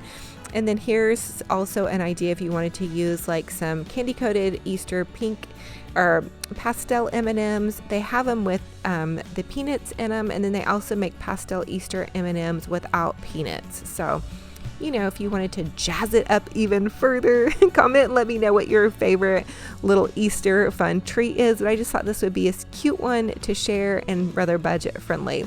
So for the next idea I have is to create peeps in a basket. So I took one of these larger Walmart containers, and again, this was, I believe, 98 cents. And I'm just going to take some Easter grass and pop some Easter grass into my little container. You guys could really use any container or Easter basket. And then these little peeps are at Walmart for $2.97, and I actually bought them for all of my kiddos for Easter, but I couldn't resist popping them out and using them. And my kids are in college, and my daughter, the youngest one, is in junior high, so they won't really see these until Easter time. So I thought it'd be just a fun little DIY to share with you guys, to do some peeps in a basket. You know, when they were little, I used to always love to decorate, very whimsical and fun, and I really still do. So I just thought this would be so fun and an easy way to just do a little DIY. So you could do this with your kiddos and grandkids as well. You know, just popping some Easter basket grass in, and then popping all your little cute, fun, colorful peeps in, and then I'm going to get dual purpose out of them, and they're going to receive these in their Easter baskets as well. And yes, I still make Easter baskets for my college age kids. I don't know, it's just something I'll probably do. I may do it until they have grandkids, or who knows. Benji Bear will probably get an Easter basket, as well as Tinky. They'll get some little pet treats. So anyway, there you guys have that, a fun little DIY, inexpensive little Easter peeps in a basket. And then they looked really cute, popped in next to my peep corn. I think that's so fun, peep corn. Who knew? DIY peep corn. So adorable. And then here's just how everything looks together. And then the little welcome peeps sign was from Dollar Tree. So here is just an overview of how the entire tablescape turned out. This is really kind of over the top and whimsical. I almost wanted it to feel like it was like an Alice in Wonderland tablescape, and just really beautiful. And I wanted to give you guys so many different creative ideas. I feel like this year I just want everything to look really happy and fun. And I also wanted to share with you all how I incorporate a lot of my Dollar Tree DIYs. So you guys see me craft and create these DIYs before the season starts. Kind of, we get started really early crafting all these DIYs, and then this is how I use them. I'll kind of store them out in like a little storage closet, and then once it's time to fully decorate, I bring them in and really use them in and around my home. So there's the little checkered bunny we created, the little Easter egg topiary, the little Easter bunnies, that little Dollar Tree basket. All of these are all Dollar Tree and Trash to Treasure baskets. And there's that little bunny. That was just a little plastic bunny. That is in my last video. And then there's those Dollar Tree wooden carrots. So a lot of you all ask me what I do with my decor. I decorate with it. All of the DIYs that you all see me make, for the most part, I completely decorate with them unless I am giving them away to a friend or a family member. Share with y'all how to make a super adorable Happy Easter sign. Well, actually, we're just going to take one of the Happy Easter signs from Dollar Tree and super jazz it up. So I'm taking some of these eggs that I detached from a Dollar Tree hanging sign, and I'm just going to hot glue them to the base of the little Happy Easter sign. Now, the Happy Easter sign was super adorable as is, but it looked like maybe it was left over from last year's DIY and part of it was missing. I like to take things apart, you guys, but then I hang on to things because I think they're cute and I'm going to use them for later. So here is our use for later. Anyway, I tied a quick little shoelace bow with this Dollar Tree. It's kind of like a ticking striped ribbon. I love it. It's in their crafting section. You guys need to check their crafting section for some of their new ribbon. And I'm going to hot glue that around my little bunny neck. So now I've created this kind of 3D effect at the base of the sign with some eggs. Then I want to create a pretty little floral up at the top. So I'm just taking some of these little Dollar Tree florals and I'm going to hot glue them to the corner of the Happy Easter sign. Now this step is optional, but you guys know that I really love my florals and my bows. And so I'm also going to take some Dollar Tree ribbon, and this is just the cute little burlap polka dot ribbon. I'm going to add a little dibble dabble of hot glue here, and then I'm going to kind of ruche the ribbon. So I'm going to create these little loops and just push them in to where I had hot glued. So this is kind of a fun little hack, especially if you're doing like a swag or a corner part of a sign, is just kind of ruche the ribbon. That way it kind of cascades over that edge, but we don't want to actually cover up the happy part. So be sure when you're doing this that you're checking like the edging of where your letters are so you don't end up covering that up. The next thing I thought to do was, hey, let's look a little bit more fun and fabulous with some embellishments. So I'm adding in this cute little Dollar Tree carrot, and I'm just going to hot glue that to the center part here. And then I'm going to add these cute little eggs. These are Dollar Tree speckled eggs, and then just some of the little foam glitter balls. Now what I'm really doing is I'm kind of using up the rest of the last of my Easter crafting supplies. I really love to try to get the most use out of all the supplies that I've purchased and create as many things to really deck out my home and make them fun and fabulous on a budget using mostly Dollar Tree supplies. So anyway, that's how we're doing this fun little sign, and I think it's looking super adorable, jazzy, and really kind of boutique-y. I popped it outside on my little garden bench, and I can't wait to share with you guys how I'm going to do more of these little fun outdoor kind of porch Easter designs, just to give you guys some ideas on how you can jazz up your home on a budget. You really don't have to go out and spend a ton of money, especially if you already have some little crafting goodies you've been kind of saving back. So as you can tell, it's a nice spring day. We have a bit of a breeze and we have loads of sunshine. Now over the weekend, we had a ton of rain, but we had this nice, beautiful day. So I took advantage of it, hopped out into my porch and decorated. For the next Dollar Tree DIY, I want to show you guys how to take this little pink Dollar Tree. It's just kind of like a little shopping basket or storage basket. And I popped 2 little dumbbells, like little arm weights, down into the bottom of it. That's going to help keep it on my little front garden bench outside of my home because I don't want it to blow off. We do get a lot of wind. And so anyway, now to fill this out but not use any foam, I'm taking these branches of the florals and I'm pulling them apart. So they're going to kind of cascade over the side of the basket. I'm using Dollar Tree wisteria, some lilac branches, and some other pretty little florals, and see how I'm just like kind of pulling out the branches and then kind of pushing them in, and they're going to almost kind of gather and stay held together on their own. We're hoping anyway. I used a mix of pink and purples and whites. It's what I'm going for out on my front porch with loads of pastels. I want this porch to feel happy and alive and bursting forward with bright spring colors because that's what actually blooms in my garden. So I'm layering the florals in. Again, I kind of want to go every other one with the florals and just kind of cascade them in with each other and mix them in. I hope that makes sense. But again, loads of bright spring colors. That's what my little front porch garden looks like. I have daffodils and daylilies that begin to bloom first. I have this beautiful redbud tree that actually blooms these pretty pink purple flowers, and my whole front yard is going to come alive with purple irises. And so these decorative pieces for me really mix in with what naturally are going to be going on outside of my home. And I'm going to share with you guys along the way some different little pretty clips of what's blooming out in my front yard. Now I'm just going to take one of these little Dollar Tree Easter eggs, and I just had hot glued like a little pipe cleaner to the back, and that way I could twist it onto the little handle here. And then I'm just going to reuse some little Dollar Tree ribbon. I'm going to make a quick little loopy bow here, and I'm going to tie on the loopy bow with some of this yellow polka dot ribbon from Hobby Lobby. I will admit I did have to supplement some of my Easter ribbon with a little bit of Hobby Lobby and Michael's ribbon and a little bit of Walmart ribbon. So I just picked up like a roll or two at all the different places to kind of zhuzh up my Easter decorating, because I really did not hit the jackpot this year at Dollar Tree with their ribbon section. So either somebody, found some before mine, or my store just sold out quickly, or maybe my store didn't even get in a whole bunch this year. I'm not totally for sure.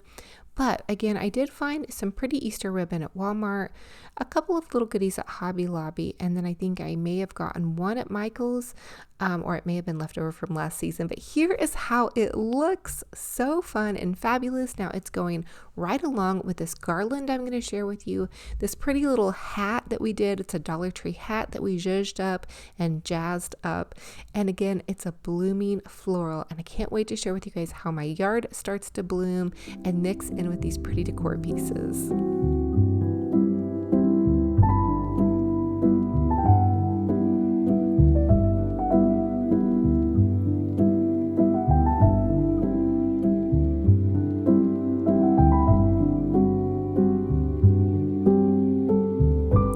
Now for the next Dollar Tree DIY, I want to share with y'all how to make a super fabulous over-the-top Dollar Tree deco mesh garland. So I'm starting out with some deco mesh that I found at Dollar Tree, and I'm just going to cut about 12-inch strips, and I'm using my little can of beans to kind of hold on to the mesh so I can get an easier cut.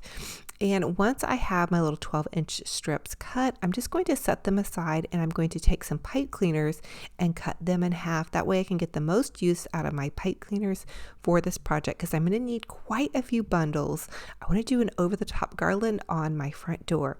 So the next thing I want to do is take my deco mesh pieces and roll them up like a little burrito and pinch them in the center. And I want to do 3 little burrito rolls for each bundle. So I have 3 little roll-ups here, and then I'm going to take my pipe cleaner and just tie that off. So you want to twist tie it pretty tightly in the back and then set that aside. And I'm going to go ahead and do that same process over and over and over. In fact, I actually popped a show on Sunday evening and pre-made a bunch of bundles, because it is a little bit time consuming to make your bundles and do your garland this way, but the effect is so magical in my opinion. It just looks so full and blooming and beautiful. Now I probably used 15 rolls total for this entire garland, and this was, I believe, a 9-foot garland from Walmart for $2.48, and I picked it up during Christmas time. So the next thing I want to do is take, and I'm just going to twist tie my little pieces of deco mesh onto my garland, and I'm starting in the center of my garland and working my way out. So that was the method to my madness for this one. And I'm going purple, pink, blue, and then white. And these are the colors that I had on hand in my craft stash. And I've actually been collecting this deco mesh for about 2 months now. Whenever I see it at my local Dollar Tree, I'll grab just a couple of rolls. And I did have a couple of rolls actually left over from last year. So I used probably about 10 to 15 of the little small Dollar Tree rolls, but this was a really large garland and I needed a lot of mesh. So don't quote me on 10 to 15, but I think it was probably somewhere in between there. I should have counted my little empty rolls probably. But anyway, go ahead and continue to add all of your mesh. And if you can't find mesh at Dollar Tree, don't panic. They have lots and lots of mesh at your local craft store. I've even saw it at Walmart. Okay, so here is what everything is looking like so far.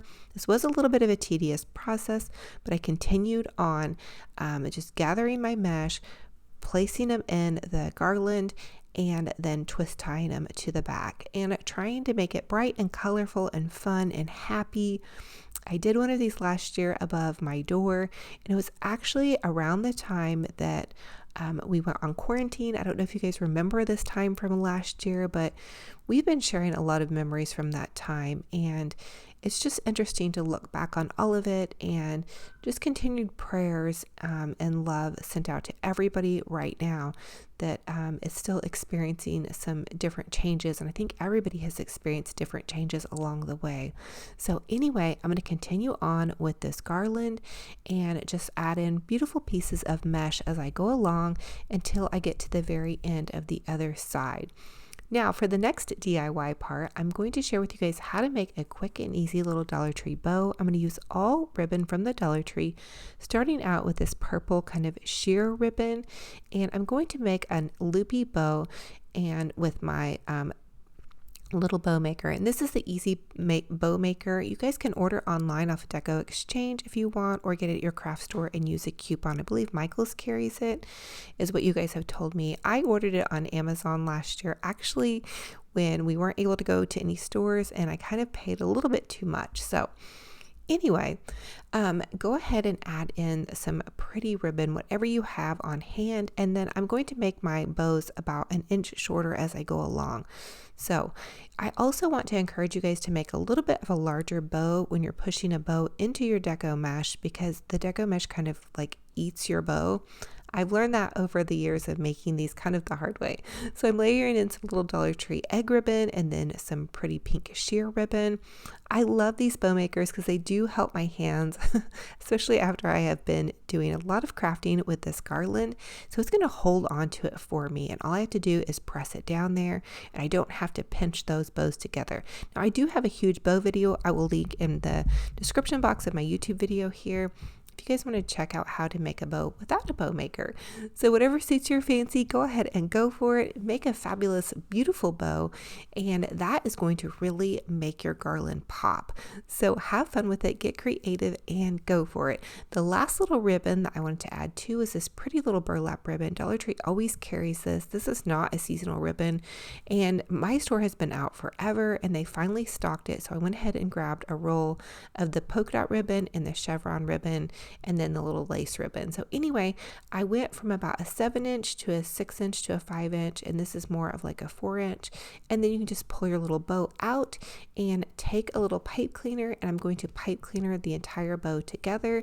And then the last step to my bow, also a little side note, I always try to use wired ribbon with my bows. So that's a really helpful thing to do. And then you want to really fluffy up your bow. So give it a nice good fluffing. The next part of this DIY is I'm going to take apart these little Dollar Tree signs. And these are the hanging signs. I love to buy these for every season because they're such a perfect size for garlands. And then I'm taking some popsicle sticks and just breaking them apart. And what I'm going to do with the popsicle sticks is I'm going to hot glue a piece of the little pipe cleaner to the back of these eggs and decor pieces, and then add in the pipe cleaner. Now I used halved pipe cleaners, but I found out the hard way that I should have used a full pipe cleaner. So if you're going to be popping these into this full of a deco mesh wreath, use a full pipe cleaner. You'll know what I'm talking about in just a sec. So I'm just taking apart all of my little hanging signs, and you get a lot of bang for your buck if you like to do crafts, if you're going to buy these hanging signs. Anyway, I'm going to take the pipe cleaner, add a dab of hot glue to the back of these, add in the pipe cleaner, and then press that down with the little popsicle stick. And there you have a perfect little pick, and it's like a little sign, and it just really is going to jazz up your garland or decor or wreath. And again, but don't forget, use the longer pipe cleaner. I was just using these half little pipe cleaners, but it made it really hard to get down into that mesh when I went to attach it into my garland. It wasn't impossible, but I will tell you it was pretty difficult. So anyway, learn from my mistake there.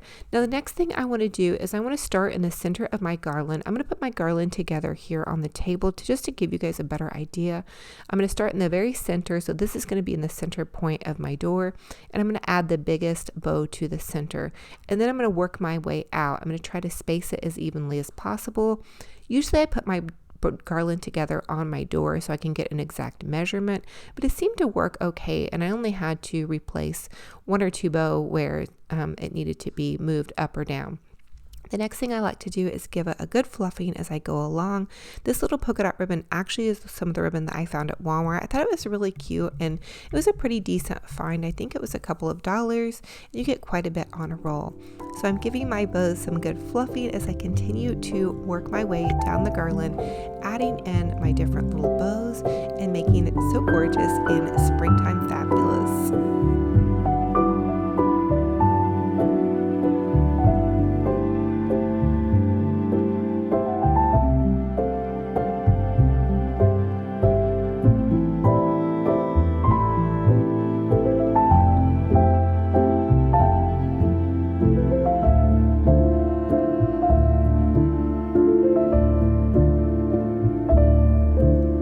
Now it's time to really jazz things up, and I'm just adding in those cute little bunny signs, and it ended up saying bunnies all welcome, but I probably should have reversed them and put all bunnies welcome.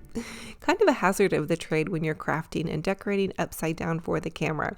I'm also adding in some cute little Dollar Tree eggs, and here is how it came out. Oh my goodness, it's a burst of happy, hope, joy, and sunshine at my front door, and it matches in with the little wreath that I shared with you guys how to create a couple of videos back in my big DIY video for spring. And so hopefully you guys are just getting some positive, happy vibes. Bunnies welcome all, or all bunnies welcome, however you guys want to read the sign.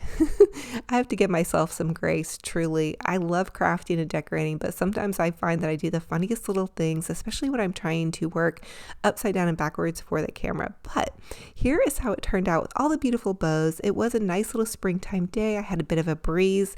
A lot of you all asked me how I attach my garlands to my front door, and I will tell you that I have 2 little nails on either side of my house. Probably not the best idea as far as my house, the side of my house is concerned, but let me tell you, it really holds things up really well. I've tried to use command hooks before, and they seem to flop out, for me anyway, but I do put a lot on my garland. So here it's how it's looking all on my front porch. And the next DIY I'm going to share with you guys is how to fancy up a cute little lantern using the leftovers from your garland. So don't throw away those leftovers. We don't want to throw away any mesh or ribbons. So I did have a couple of bundles of mesh left over from my garland. And so I'm going to take those little bundles of mesh. And again, these are just rolled up in little burrito bundles, and they're about 12-inch mesh cuts. So I'm going to decorate this cute little lantern. The lantern I did find at Dollar General last year, and I'm just going to kind of cascade the mesh down the side of the little lantern slats, and the little pipe cleaners, I'm just twisting them in the back, as you guys can see, and then they're going to hang on to this fairly well. Now bear with me, it looks a little funky as we go along, and you're not going to see those pipe cleaners once we get the bows and everything attached. So I'm never too worried about what color my pipe cleaners are because they're always covered up. Okay, the next thing I want to do is take some of this Dollar Tree leftover ribbon. These were just the 2 little pieces that I had left over from my big garland, and I'm going to take a larger piece of ribbon and just tie that on to the top part of the lantern. So this is just a quick little hack how to make a super easy bow. This is not hard, you guys. Just take 2 little loops, tie a big piece of ribbon on top of that, fluff out those little loops that you had originally, and then I'm just going to make a quick little shoelace bow by tying a little bow right here on the side of it. So easy peasy lemon squeezy.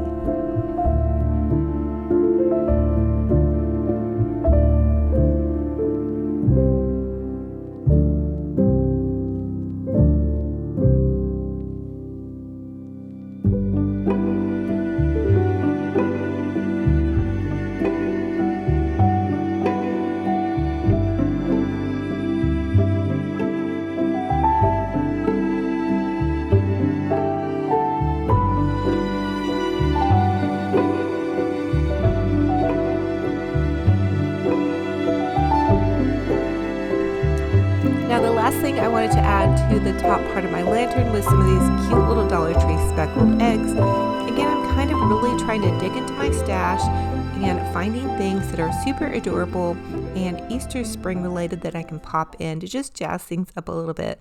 So I'm hot gluing them to the center part of the bow, and then I'm going to hot glue a couple of other little eggs to the inside of the mesh, just again to give it some dimension and some Easter fabulousness, if that's such a thing.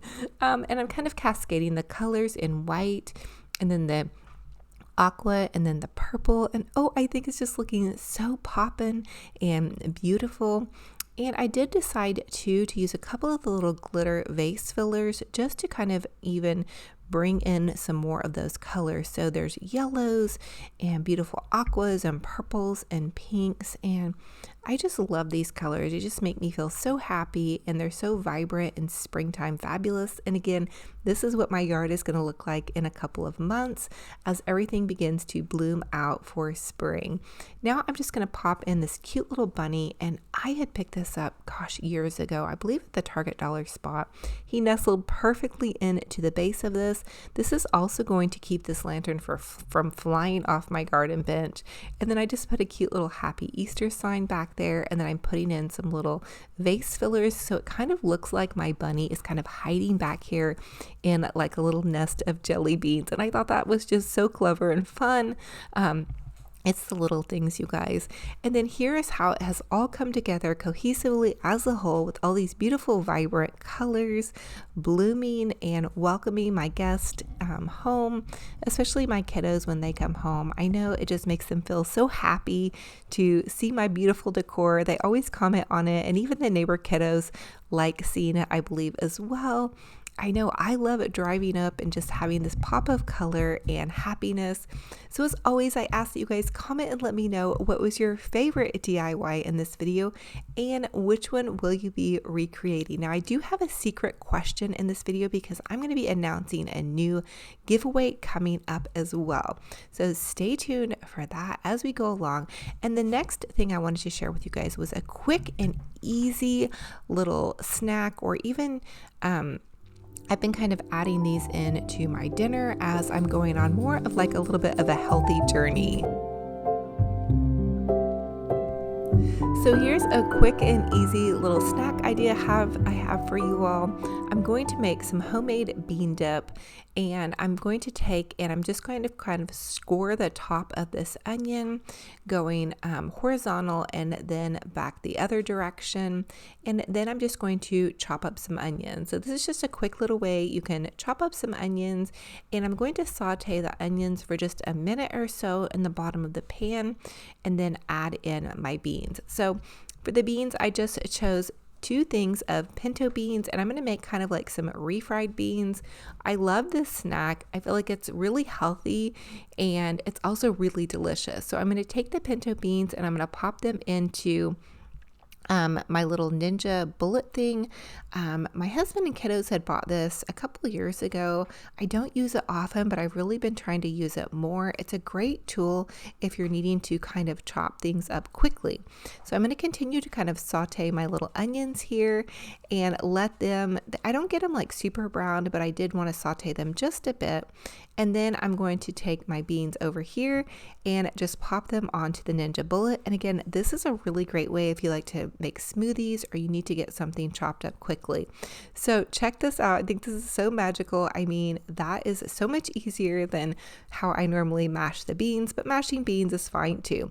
Anyway, I just thought that was like a fun little thing to share with you guys. I love it when I end up using some of the kitchen gadgets that other people have bought or that my hubby has bought, even though I didn't think I would use them. Do you guys do that? Like maybe your kids or husband buy something, you're like, I'm never going to use that. And then you start using it and you absolutely love it.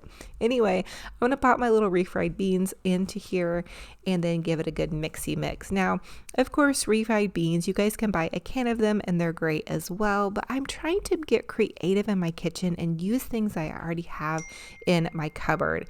And I did have these already in my cupboard. And so I was like, you know what? I'm just going to learn how to make some fun refried bean dip. So here we go.